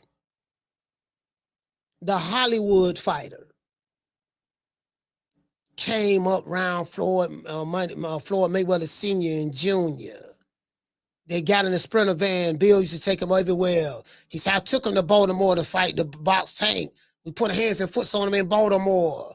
We hit all the gyms around the country kicking ass. Then we went to Mexico. We beat the best that Mexico had to offer. Then we came back to the States, and the Haney is I'm flying around in private jets. He got diamond studs in his ear, diamonds in his teeth. He got the iced out jewelry. He got the big bodyguard named Tank 6667. He riding big trucks, sitting 25 feet off the ground. You need an elevator to get in the truck. That's how high one of Devin Haney trucks is. And then when I see Brian Norman Jr., I see a junkyard dog. I don't see the glitz. I don't see the glamour. I'm just a old school junkyard dog nigga from Atlanta. You know what I mean? That just like to fight. And I see Dev, I see the, when I come out TMZ showing and he's shining, he's bright, and I don't see the grittiness. I don't see the griminess. You get what I'm saying?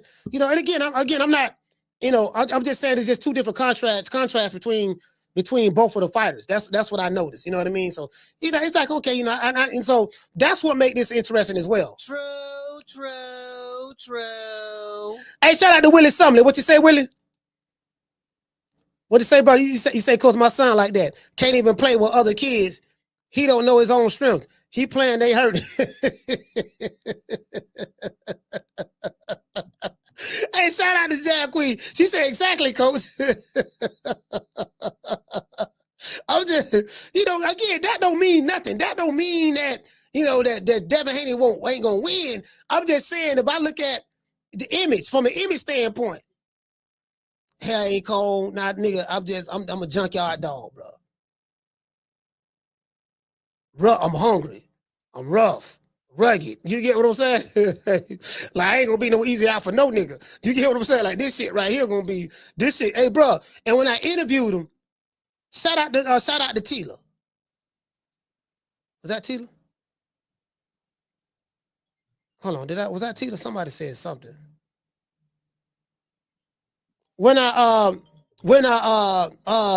Somebody said something about Hagler. When I interviewed him, hold on. When I interviewed him, I didn't bring them up. He brought up Ezra Charles. He said, I'm cut from that old school cloth. He didn't disrespect the old school guys like a lot of these young fighters do today. He said, I'm cut from that old school cloth. I'm cut from Ezra Charles. I'm cut from Sugar Ray Robinson. He said from a mentality standpoint, I'm cut from, he said, Leonard. I'm cut from Hagler. I'm cut from James Toney. That rugged, rough mentality. You get what I'm saying? He brought that up. Like when these young niggas be saying, oh, them niggas buns and they ain't this, they ain't that. I'm like, dude, the very foundation you standing on come from those guys. That's why they study fight film. They study, like the style that you're seeing that a Shakur May use, any of these fighters using, that's an old school style. You didn't originate that. So how you gonna defecate on the old when the style that you're using come from the very same people you're defecating on? True. You doing that little shoulder roll shit. Nigga, where you think you got that from? The same niggas you shitting on. They ain't got no Shakur defense. They ain't got no defense named after you. Anything you do, that somebody done it already. Oh, that's such a set style. Come on, fam. Carla, what's the name you calling from? Man, Coach, it's Casino Life Prayer, man, 2 times, man. Casino, talk to me, brother. Quick, man. Man, I just got to let the people know. Never forget, when it popped off, Devin pushed his dad in the fire by his butt. Never forget that. Never forget that. When it popped off, Brian Norman Jr. was flipping a security guard with one arm, and Devin was pushing his dad's butt to the fight and spectating. So never forget that. I just want the people to never forget that. Well, you know, all right, side of the Casino. Hold on, I'll go from here. No, Casino. See, I don't know. I kind of. He say Devin was pushing him, but was Devin really pushing? Let's see. They say Devin. They say Devin was. Oh man, this nigga right here, boy. This shit right here, boy. This shit. Oh boy, this shit ain't gonna end well, boy. This shit is not gonna end well. Let me see. Let's pull it up. I think I have it right here. Y'all, you say he put. Did he push him? I don't think he pushed him. I think he was trying to get at the Normans. But hold on, let me see. Nigga doing all that woofing. Hey, I want y'all to see this shit. Nigga doing all this woofing. Hold on. I got to show y'all this shit. I knew something was wrong. He had that nigga pull your whole card like that. You sit there smiling in the man's face. Carla, what's the name you calling from? Hey man, it's Jet calling back from West Tampa, man. I gotta ask you a question, man. Go ahead, Jet. And why you hyping Norman up, man, just like Edgar Berlanga, man? This man ain't done shit, man. Why you hyping the man up, man? Well, what did I say to hype him up? You talking about he just like an ox, and you know what I'm saying? Like, come on, man. I say it like a what? Come on. He an ox. He's strong like an ox and all that shit, man. He is strong, man. That ain't hyping him up. He's strong. He is. How was I hyping him up? So let me ask you. So you think he gonna beat Haney? You really think he gonna beat Haney? Yes, I think he gonna win. What do you think? And then when he lose, I think he gonna lose. I'm telling you right now, when he gonna lose, this is my thing with it. Is when he lose, you're gonna do the same thing like he did with Edgar Berlanga. Oh, I just hyping him up, all that stuff. Y'all know I was just lying. I know what you're gonna. Yeah, I know what you're gonna do, man. No. Listen. Let me explain something to you. You are of the opinion that Devin Haney is going to win. Nothing wrong with that. I am of the opinion that Brian Norman Jr. is going to win. Nothing wrong with that. This is no hate on your opinion, no hate on Devin Haney, or no hate on Brian Norman Jr. When it comes to that, I'm not hyping him up. I said the guy was strong. He is strong. Me saying someone is strong does not mean I'm hyping him up. You are of the opinion that Devin is going to win. Nothing wrong with that. I am of the opinion that he's not going to win. We're going to find out in November. I have a right to my opinion. You have a right to yours. Other than that, that's it. I really don't give a fuck, to be honest with you. Yeah, I know that. But I really think that you think he's gonna win because of that last fight he had when he knocked that man out. No. Okay. Let me ask you this here. Why do you think he's gonna lose? I think he's gonna lose because I just feel like Devin Haney gonna go in there and do his thing, man. I truly do. Give me a boxing explanation.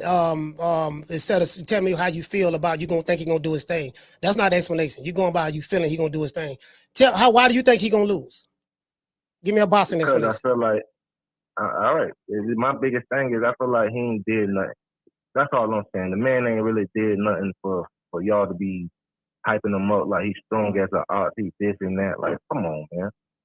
That's all I'm saying, man. Y'all hyping him up too much. That's all I'm saying. I don't care who y'all pick, but I just feel like y'all hyping this man up too much. So when I said that Devin Haney has all of these tools in his toolbox and stuff like that, you didn't have a problem with that. So because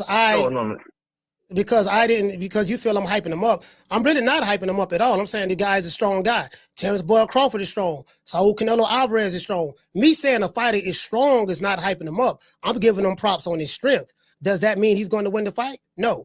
I'm picking him to win. Does that mean he's going to lose the fight? No. So we're going to find out November 22nd. But I have a right to pick who I think I'm going to win based on boxing. So since you did not give me a boxing explanation, let me give you an example. I think he's going to win because I think he's a stronger fighter from a core standpoint. I think that he will control the mid-range with lead guard control. I think his footwork is a lot better than people give him credit for. I think that the style of fighting that Devin Haney will do, I think he's going to fight Brian Norman Jr. very similar to the way he fought Jose Ramirez. From a jab standpoint, I think the jabs are equal. I don't feel that if it go to an inside fight game, I think that this is where the strength is going to come in at. I think that Brian Norman has a stronger inside fight game than Devin Haney, and I don't think that Devin is going to be there on the inside or mid-range to try to take the fight to him like that. I don't think that. So I think based on those boxing intangibles, I think the ring IQs from both guys is good. Devin Haney has a good jab. Devin Haney has good footwork. But from a stylistic standpoint, styles make fights. I think stylistically, for what Brian Norman brings to the table and what Devin Haney brings to the table, and the game plan and the style of fight that I think both of them are going to fight, I just think he's going to win. Now, I just gave you a boxing explanation. Now, you give me your boxing explanation. Outside of your feelings. No, I just say this though, man. I say this. Whenever that time is that fight, then when the fight is over, when Devin Haney win, all I want to do is just call in the show and I just want you to tell me that I'm right after Devin Haney win. It don't matter about the boxing explanation. And if Devin Haney lose, if Devin Haney lose, will you call me and tell me that I was right and you was wrong? Yeah, out of respect, I do that. I say, you know what I'm saying, coach, you was right, and I was wrong. Okay. All right, salute, fam. Thank you for calling, brother.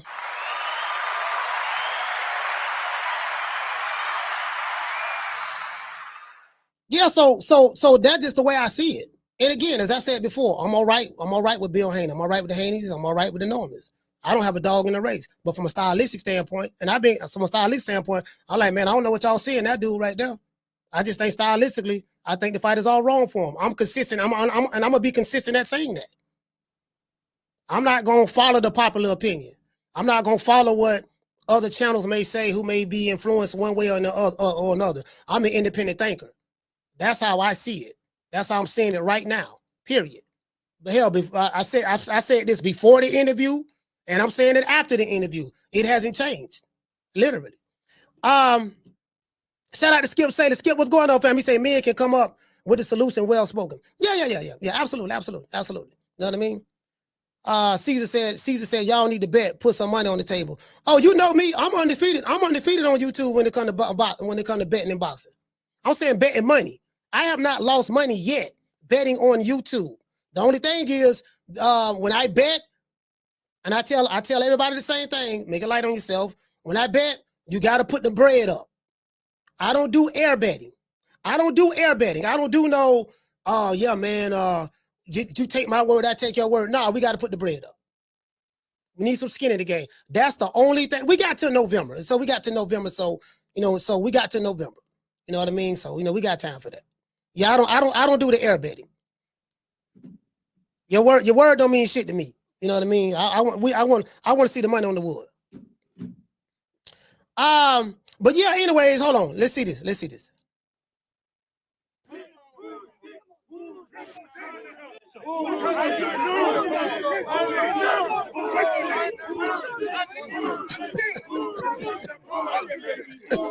Hey, I knew right then he was in trouble. Hey, I knew right then he was in trouble.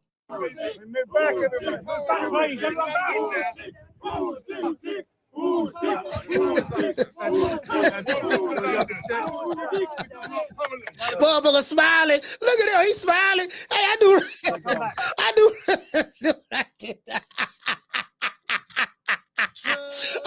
right then. Listen, I knew right then he was in trouble. Look at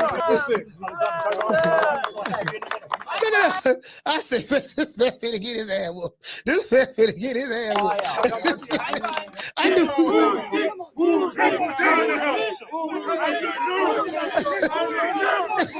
Like, he didn't believe that. Hey, look like he was trying to hype him. Look like he was trying to hype himself up.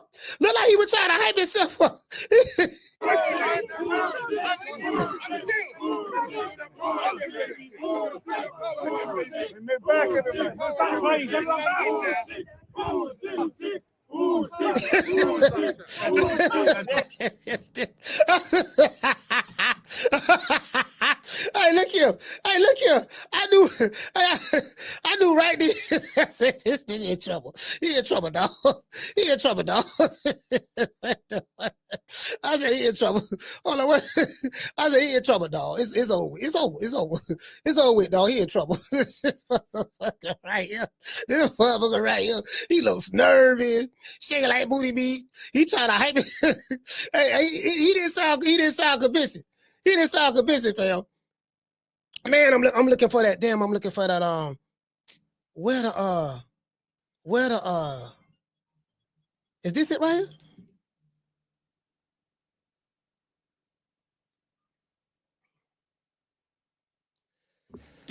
Caller, what's your name? Where you calling from? Martin from Oakland. Martin, Oaktown, talk to me, brother.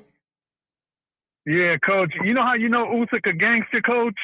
After the first press conference when Dubois pushed him, Usyk laughed it off and told him, after the fight, 6 of your guys against me and 5 of my guys. What's up? That's literally what he told him. And Dubois didn't say shit. He was like, I think this motherfucker's serious. Hey, that motherfucker. I said, that motherfucker Ukrainian boy. I don't know that motherfucker right there, dog. He doing all that, them crazy, them training he doing. I'm like, bro, you gonna listen. It's some fighters. It's something, it's sometimes you're gonna get into a fight where you gotta go through some shit. And you can just tell, like, it's some dudes, like a perfect example, like one of my favorite fighters, Gary Antoine Russell. Now he reminds me a lot of Sean Porter. He fights rough, but he's an ultra aggressive fighter, and he's a tough out. Like because he mauls you. You can tell Gary Antoine Russell, that dude is strong as hell. You know Gary Russell Jr. brother. That dude is strong as hell. It's like, man, I don't know. Man, this motherfucker. He's basically Pitbull, but with a jab. Yeah. I'm like, man, this motherfucker. You get what I'm saying? Like when you shot, like if you fight a Sean Porter, you might win, but you gonna have to go through something. The junkyard, Sean Porter, he remind me, he kind of like a junkyard dog. Strong, grateful, he had good footwork. Gary Antoine Russell, that dude a junkyard dog, fam. He's strong as an ox. He's a rough out. You might win, but you're gonna know you was in a fight. Yeah, you get a rough out. You get what I'm saying? So that's what I'm talking about. That's what I'm talking about. Yeah. But shout out to Martin. Thank you, brother. Yeah, man. Yeah, you finna go through some shit, bro. You finna go through some shit. Like, man, this nigga right here, man. God damn, I'm fighting nigga, man, but shit. You get what I'm saying? It's gonna be a tough out, bro. It's a tough out. Oh, and you know what? Somebody just said something about hold on. Somebody said something about not Russell. Yeah, Benavidez. He said, Coach, remember Benavidez versus Bivol or Beterbiev. I got Benavidez. Okay, cool. That's cool. I got Bivol. I got either Bivol. That's if they fight. I don't even know if that fight gonna happen now. But I like Benavidez. Benavidez is one of my favorite fighters. But if he fight Beterbiev or Bivol, I don't have him. I'm picking Bivol or Beterbiev. I just think that you know what I mean? Just from a stylistic standpoint, footwork, I think they got better footwork than him, and the punching power is gonna be there. They got good. That's really they got a good jab, good strong jabs. Set their shots up very, very well. Great conditioning. So they're not going to wear down and get tired in the fight. So yeah, you got Benavidez, I got them. And if they fight, whenever they fight, if you want to bet, I got you on that too. You know what I mean? Shout out to what you say, fam? You say you can't. He said you can tell Gary can street fight like a mug. Bro, check this out. I had a homeboy, right? He passed away. He got murked, right? He got murked. Somebody offed him. My homeboy named Geezer. When I moved from West Tampa, I moved across Fletcher, neighborhood called Cross Fletcher, right? I moved over there, right? And I forgot what neighborhood Geezer was from. But this dude fought hard. He's a tough out. The only person that used to beat him was his brother, his older brother. Then one day they had a big fight in their apartment. And Giza, the younger brother, he was like, his real name was Kurt, but he was like, I think he was like 5 years younger than his older brother. He finally beat his older brother. His older brother, they used to fight all the time. His older brother couldn't beat him anymore. And I knew right then, I say after he beat his older brother Peanut, and both of them are going right now. RIP to my brothers, man. I said after he beat Nut, I said ain't nobody gonna beat that boy. And boy, guess what? I ain't never seen him lose a fight since. True. Not saying that there wasn't dudes that we could have whooped him. I'm not saying that. I'm just saying that when he fought, he whooped ass. He did it. Like he fought rough. He was aggressive. He really didn't. I'm talking about street fighting. He knew how to fight through fatigue if he got tired. You get what I'm saying? And that's what it was. He was a rough out. He's just a rough out, bro. I'm talking about on the street. Another homeboy of mine, he gone. Willie Nelson. He was another one. Like, man, I don't know. You sure you want to fight this nigga? He whooping big niggas. Dudes, 2-something, 230s, 40. It don't matter. He whooping them. Because he knew some shit. He knew little bit of martial arts. He knew a little bit of, like leg sweeps and shit. And he was super strong for his size. He was only like 5'8", 180. About 5'8", 180, something like that. 175, something like that. Nigga was strong as an ox, as a Brahma bull, literally. You get what I'm saying? Nigga just, man, he was just cock strong, bro. He was just cock strong. You see what I'm saying? Nigga hit like a moose.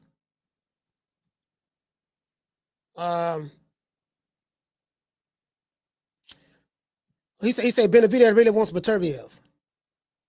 I hope so. I hope so. I hope he want him.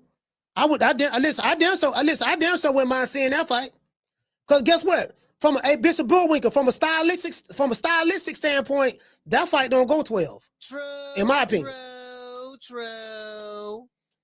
From a stylistic standpoint, that if Benavidez fight Bivol, I think he go 12. I think if he fight Beterbiev, I think that fight don't go 12. Irregardless of who you think gonna win. I got Beterbiev stopping him myself, but I'm just saying, I would love to see that fight. I would love to see that fight just to see. You know what I mean? Just stylistically, that fight don't go 12. Don't go 12 at all.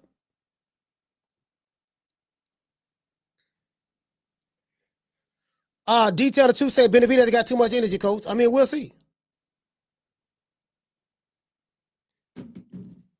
I mean, it's a moot point. It's a moot point now. They're not fighting each other. So right now, it's my opinion versus your opinion, based on what we've seen from both fighters. You appear to like Benavidez, so that's going to be based on your likes. I get that. I like Benavidez, but I like Beterbiev. So you know what I mean. And I can break it down stylistically. I could definitely break it down stylistically. Literally, you get what I'm saying? So. We could talk about footwork. We could talk about jab. We could talk about energy. We could talk about stamina. We could talk about punching power. We could talk about punch placement. We could talk about angles in the pocket. We could talk about reflexes, hand-eye coordination. We could talk about the manipulation of the space and distance. We could talk about guard control. However you want to break it down, we can do that. No problem with me. Shout out to Vince. He said Beterbiev age does not appear to be an issue. Listen, shout out to MB813. He said Turkey said we get in those fights specifically. Yeah, you know what? And again, like what I do like about Turkey Al-Sheikh, this is what I like about Turkey Al-Sheikh. If you're going to fight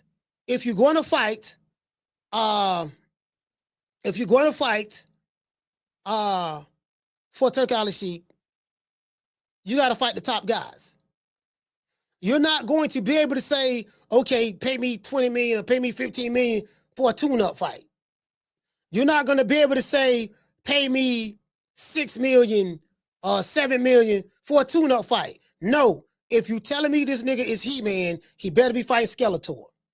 And these are your options. We have Skeletor, we have Mum-Ra, we have Lion-O, we have He-Man, we have Mech-Neck, we have the Thundercats, we have Optimus Prime, we have Megatron, we have Starscream, and we have the Dinobots. Which one of those do you want to fight for the money? True. Which one of those guys you want to fight for the money? Well, hold on, I can't fight Scooter from the GoBots? No. I can't fight Bubbles from the Powerpuff Girls? That'd be a tough out for you, but no. I can't fight Mojo Jojo? Definitely no. What about Snarf from the Thundercats? Can I fight Snarf? No. What about doggone Godzuki? Can I fight Gunzuki? Godzilla's son? No. Can I fight doggone Hong Kong Fooey? No. Can I fight Mighty Mouse? I don't know. Mighty Mouse might be a little bit too strong for you, but no. These are your options.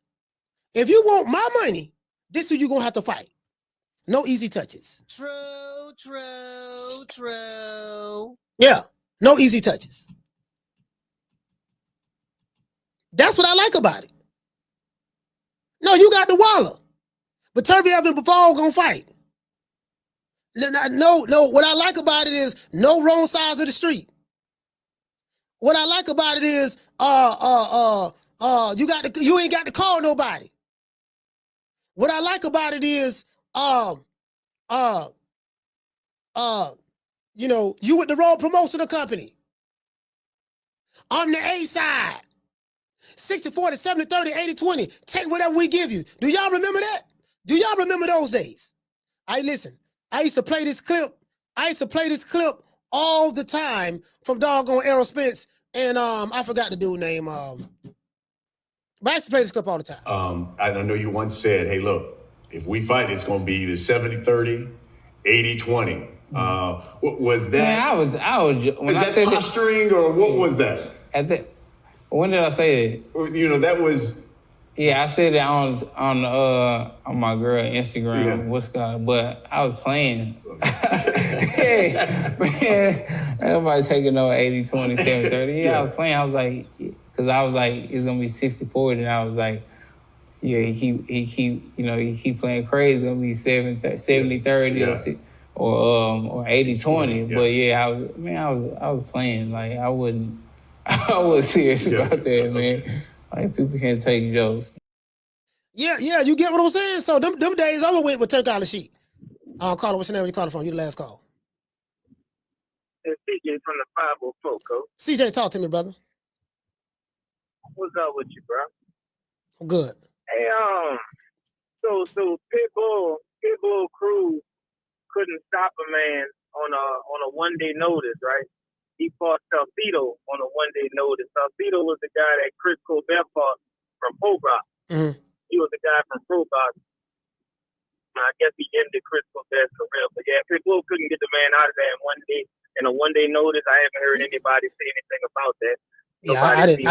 I didn't watch the fights this weekend, so that's why I probably didn't talk about it. I'm just trying to I'm gonna give you a quick recap, Coach.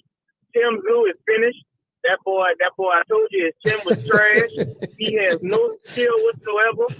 Fundora ended him.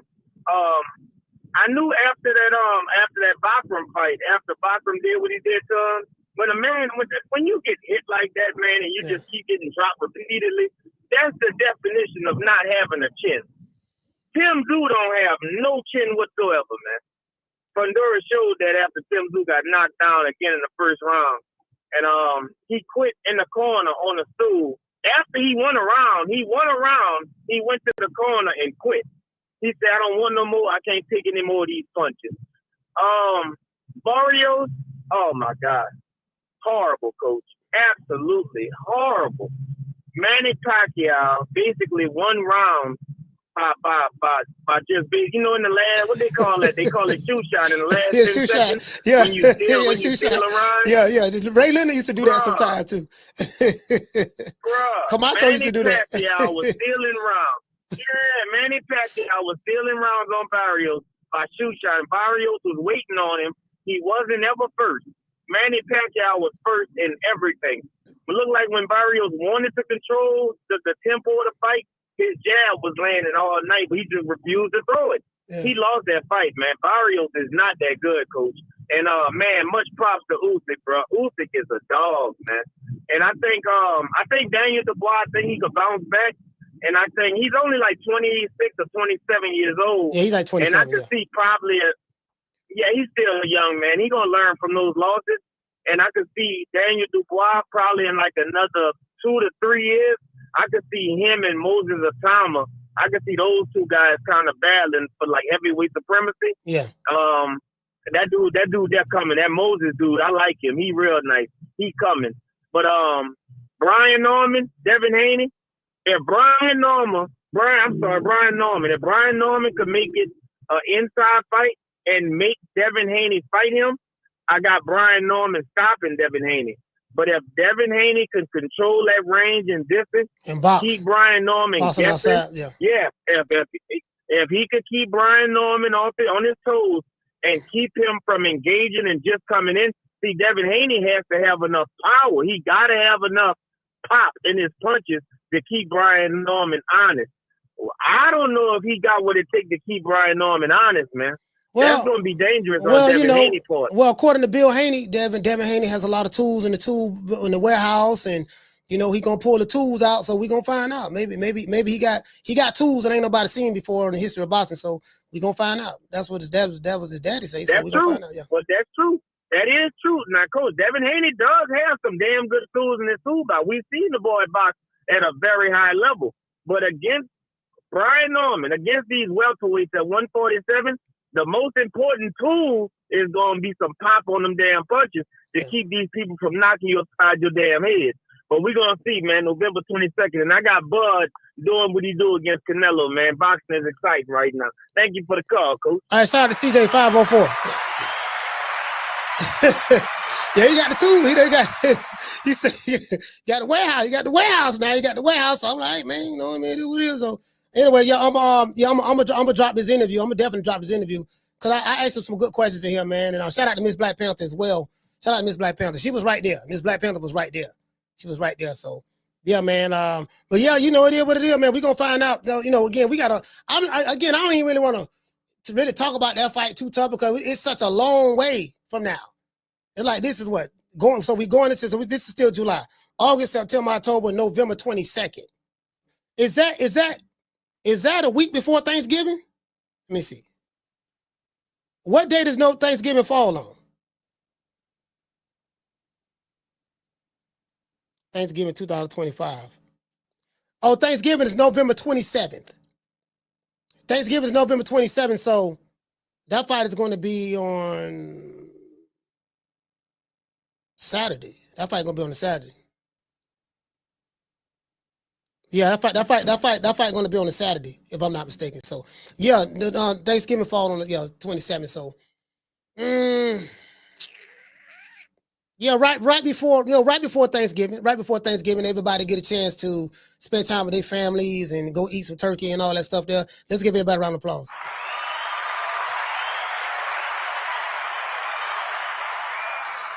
Hey, shout out to Z Pacino. What to say, fam? You say facts. I'm almost tired of hearing about that damn fight. Yeah, I mean, Bill Haney's doing a good job in doing what he do. Bill is being Bill. He's good at it. He's great at it. Bill is really busy doing what he does. And so we're gonna keep it going. He gonna drop the subliminal suggestions. Bill gonna do what he normally does. Y'all know Bill Haney. You know what I mean? He's very, very transparent. Shout out to Kendall Price. He said, hell, it's a guy here at the shop. We said, what he say with a big bag of Snap-on tools? Wait a minute. Hold on. Kendall Price he said it's a guy here at the shop with a big bag of bag of Snap-on tools. The problem is he's inexperienced and he doesn't have enough tools. Hey man, again, it is what it is, fam. I mean, I'm hearing all kind of shit. I'm hearing about tools. I'm hearing about the 5 styles of boxing. I'm hearing Superman stories. And again, I don't know. You know what I mean? I don't know, fam. Hey, what did say? Jab Queen say? They say the warehouse is abandoned.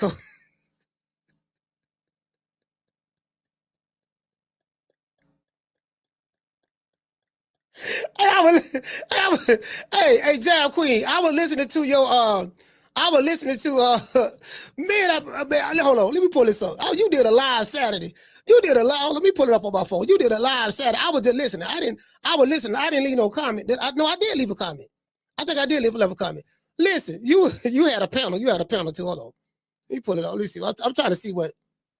I'm trying to see. I think I did. think I did. Did I leave a comment? I think I might have. Let me see. Oh man, let's see. Yeah, I think yeah, it was Saturday. It had to be Saturday. Yeah, it was Saturday. Hold on. What you said? Fight recap predictions. No more paper. I forgot which one it was. Was it I know I was looking at it. I know I was looking at it in when I was in Atlanta. I forgot which one it was, but you was live though. You was live. Yeah, man, it is what it is. 86 was funny. The panel was going on because you know we got this big thing going on. And as I said, Bill is doing a great job and going online and working the media, working his allies in the media, so to speak, with YouTube channels and stuff like that. And I told you guys, this is the game. This is how it goes. This is the game. The way this shit works is, you know, the more like it's content. It's content. So, you know, you have certain talking points that you have certain talking points that you can make dialogue about, you know, create a good thumbnail, use like the hottest names in boxing right now that even a lot of channels, even some of the channels on YouTube, you know, that I know of. I don't talk to them niggas, but you know, some of the ones I know of, you know, they really made kind of like an economy out of it. Mama Holyfield, name is very popular for all the wrong reasons. Bill Haney, his name is more popular than Devin Haney. Devin Haney, Brian Norman Sr., Shakur Stevenson got a little something going after his performance with William Cepeda. For the most part, it's like the same 5 people that I just named. Maybe I think Tank. I forgot about Tank. Tank Davis. So we got? We got Tank, Devin, Lil Shakur, Bill Haney, Mama Holyfield, Brian Norman Sr. So for the most part, your favorite YouTube channels, all the subject matters are going to be surrounded around those 6 people. It's going to be surrounded around those 6 people. Do you get what I'm saying? Edgar Berlanga. I forgot about the Puerto Rican assassin, Edgar Berlanga. I forgot about Berlanga. Berlanga as well now. So yeah, it's like if you look at it, the subject matters are pretty much it's about the same fighters.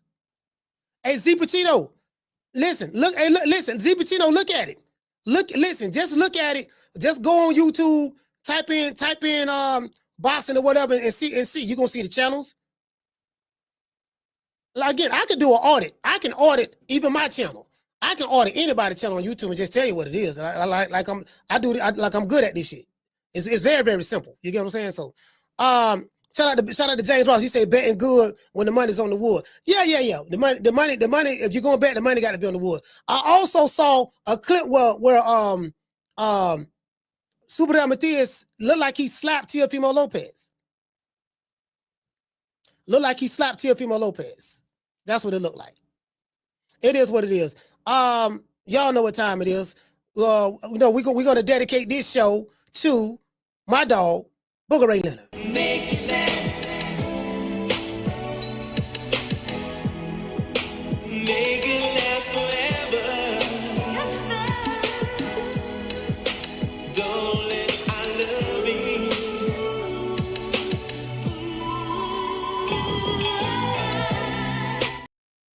You know, ladies, if you have a man that look at you like that, best believe that nigga's in love. I want to thank the whole hood who came out here. I love y'all. I did this for the hood. Y'all know I beat that boy. Yeah, man, y'all talking about doggone Marrio, Barrios, Manny Pacquiao. As I said before, I got Usyk. Usyk, he's my number 1 pound for pound fighter right now at the moment.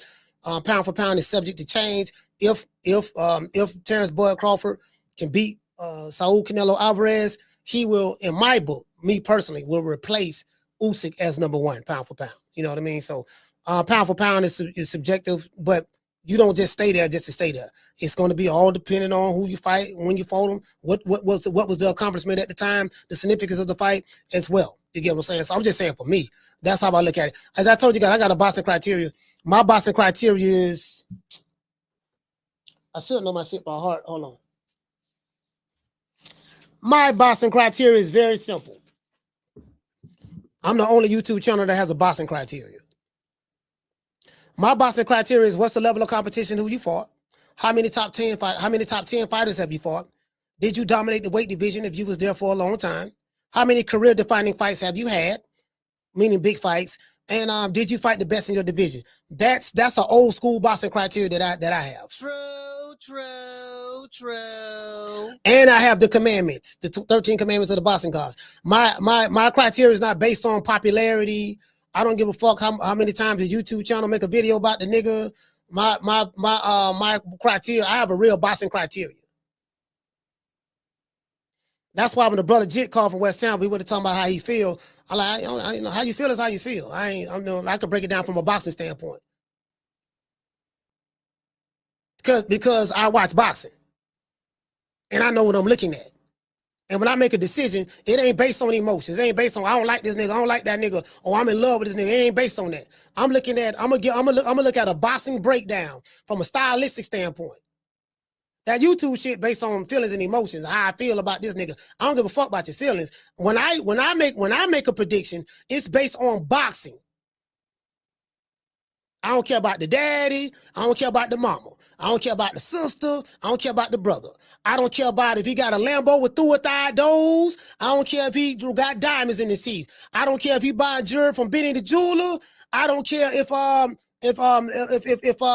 he flying around in private jets. Ain't none of that shit got nothing to do with once they get in the ring. I'm just saying me. You know what I mean? So it is what it is. But I take it back to boxing from a style standpoint, you know, it is what it is. You know, so shout out to Tag the GG. That's how I look at it. You know what I mean? It is what it is. Shout out to the Bronze Bomb. Don't ever forget, when I found you, you was strung out on coke. When I found you, you was like a big house, contemplating about killing yourself. So don't you ever forget who brought you to big time boxing. I drugged you back. I brought you back. I provided food and put food on your table for your family to eat. And I'm doing it for the second time. So don't you ever forget that. Hey, what you say, Willie Sumlin? Willie Sumlin said that he say that's the problem. They don't have a standards. No, their standards is popularity, dick riding, I hate the daddy or I hate the mama. Like I don't like Mama Holyfield, but I got love for his son. Well, I like his son. You know what I mean? His son, I ain't got no problem with his son. You know what I mean? But Mama Holyfield, I can't stand Mama Holyfield, but I'm gonna tell you that. But you know, the Haneys, I'm cool with the Haneys. But just because I'm cool with you, don't mean I got to agree with everything that you say or do. And it don't mean that, okay, well, I'm cool with him, so I got to toe the line like these other niggas on YouTube towing the line. I ain't towing no line. Coach Malachi, I'm from West Tampa, Florida. Old school West Tampa. We don't do that. I'm going to call it the way I see it and I can justify it. And it ain't going to be based on how I feel, whether I love you or whether I hate you. It's going to be based on, I'm going to break that shit down. That's what I'm going to do. You get what I'm saying? It ain't gonna be based on no interviews. It ain't gonna be based on none of that shit. It's gonna be based on how I see it, the tangibles from a boxing standpoint. I'm gonna give you my honest assessment. You get what I'm saying? I don't give a fuck about another nigga feelings. Nigga, fucking feelings, nigga. I don't give a fuck about your feelings. You know what I'm saying? How you feel and shit, nigga. That's how you feel. You know, give me a boxing explanation. You dig? Well, you know, I guess I gotta be like everybody else and saying Al Heyman, I can quit my job now, baby. 6 figures, baby. You feel me? But a name. Do you have a name? Oh, nah, I ain't got no name, you know.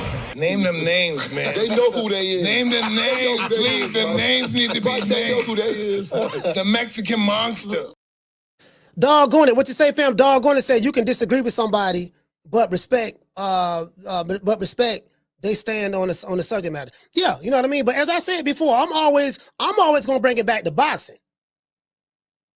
I always ask that. I always bring it back to boxing. Okay, listen, I can break it down to you from a boxing standpoint why I'm making this pick. Can you? Oh, you can't do it. True. Okay, so you ain't got no box criteria. It's something else. Anyways, you in love with the Haneys, and there's nothing wrong with being in love with the Haneys. Nothing wrong with that. Nothing wrong with that. Nothing wrong with that. You know, and Bill is a good guy. Bill is a good dude. He really is. He's really a good dude. Anyways, y'all know what time of TI is, man. Shout out to the tender brothers, the PYTs, the honey dips, and the snow bunnies. See your eyes shine, she's my snow bunny, please. In the winter lights, so she's my sweet dust of free. Talk to my nose, this love of sky is so raw. Make you goose, stepping out of control. Turn it up, it's me against the light. Snow bunny, moving on the bar. Everything's alright. Got that smooth soul feel. No, that's next to the law. With my snow bunny love. Been party by the night. See your eyes shine, she's my snow bunny, please. In the winter lights, so she's my sweet dust of free. Talk to my nose, this love of sky is so raw. Make you goose, stepping out of control. Turn it up, it's me against the light. Snow bunny, moving on the bar. Everything's alright. Got that smooth soul feel. No, that's next to the law. With my snow bunny love. Been party by the night. See your eyes shine, she's my snow bunny, please. In the winter lights, so she's my sweet dust of free. Talk to my nose, this love of sky is so raw. Make you goose, stepping out of control. Turn it up, it's me against the light. Snow bunny, moving on the bar. Everything's alright. Got that smooth soul feel. No, that's next to the law. With my snow bunny love. Been party by the night. Yes, sir. Yes, sir. It is what it is. Shout out to the snow bunnies, man. Shout out to the snow bunnies. Shout out to the face of boxing. Hey. Yeah. Oh, that look good.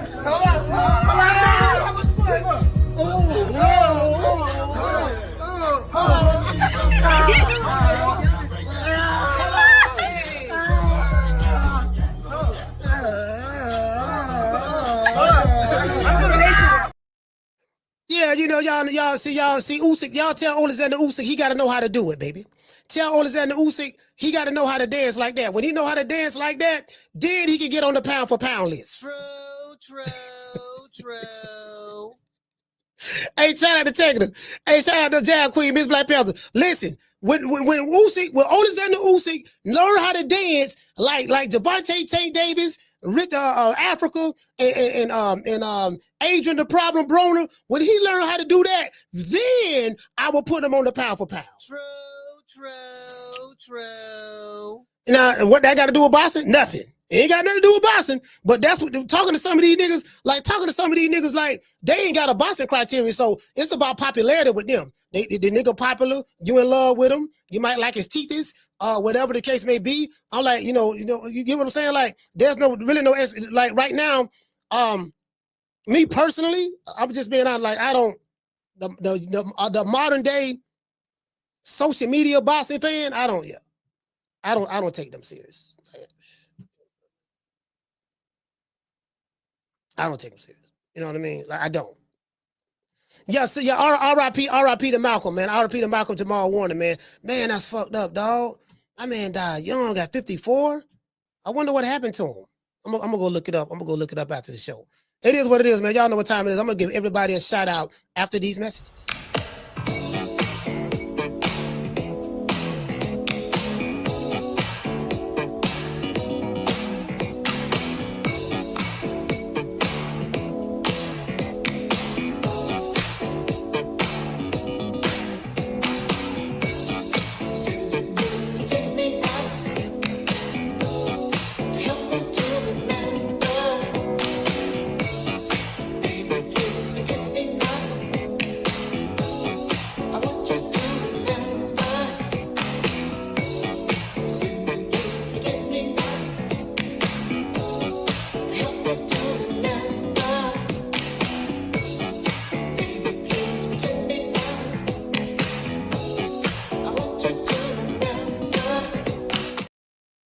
Yeah, man. What you say, Buck Nasty? You say he drowned?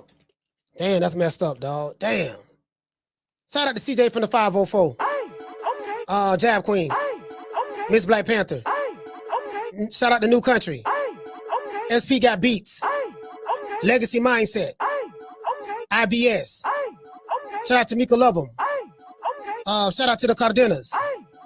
Shout out to Crystal. Hey, Crystal, what's going on, Crystal? Shout out to Crystal. Shout out to Willie Sumlin. Buck Nasty Jr. Bruce Gas in the building. Tegra. Shout out to Tila. Shout out to Clinton. Shout out to Clinton. Mr. Willie Sumlin. Hey man, shout out to who showed up there? What was my brother's name? Mr. Golden. Shout out to Mr. Golden. Shout out to Skip Sailor. Skip, what's going on, brother?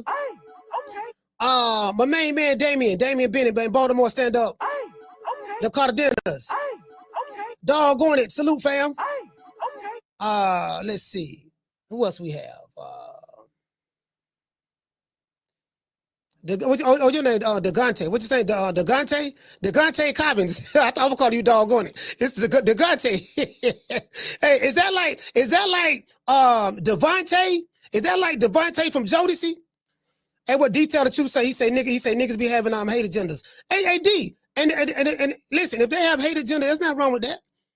That's why, listen, it's very easy to know they either have a hate agenda or a love agenda. Because if you don't feel, see, this what these niggas, this what these social media niggas do, right? Because they be listening to some of these YouTube channels. And the YouTube channels playing them like a fiddle, as they should. Make the money, get the money from them. These niggas is that easy to manipulate, get them. However, they think that they take it personal. They take it personal. So if I don't like the fighter, if I don't feel the way about your fighter the way you do, I'm hating on your fighter. But I could say the same thing in reverse. If you don't feel the same way about this guy, you hating on him. You get what I'm saying? So that's what it is. And so I always bring it back to boxing. And when you bring it back to boxing, it's gonna go back for them, it's gonna go back to their feelings. And then when you bring it back to boxing, they can't beat you there because they know nothing about it. It go back to their feelings. And then I said, okay, let me get you off the phone. True. Yeah. It is what it is. All right, you know what I mean? We just gonna agree to disagree on that subject matter, sir. We ain't got nothing to talk about as it relates to that. Anyways, I'll catch you guys on the next one. You know my motto. Don't beat me there. Peace. Man, I'm out of here, bro. Let's go. Man, I'm out of here, bro. Let's go.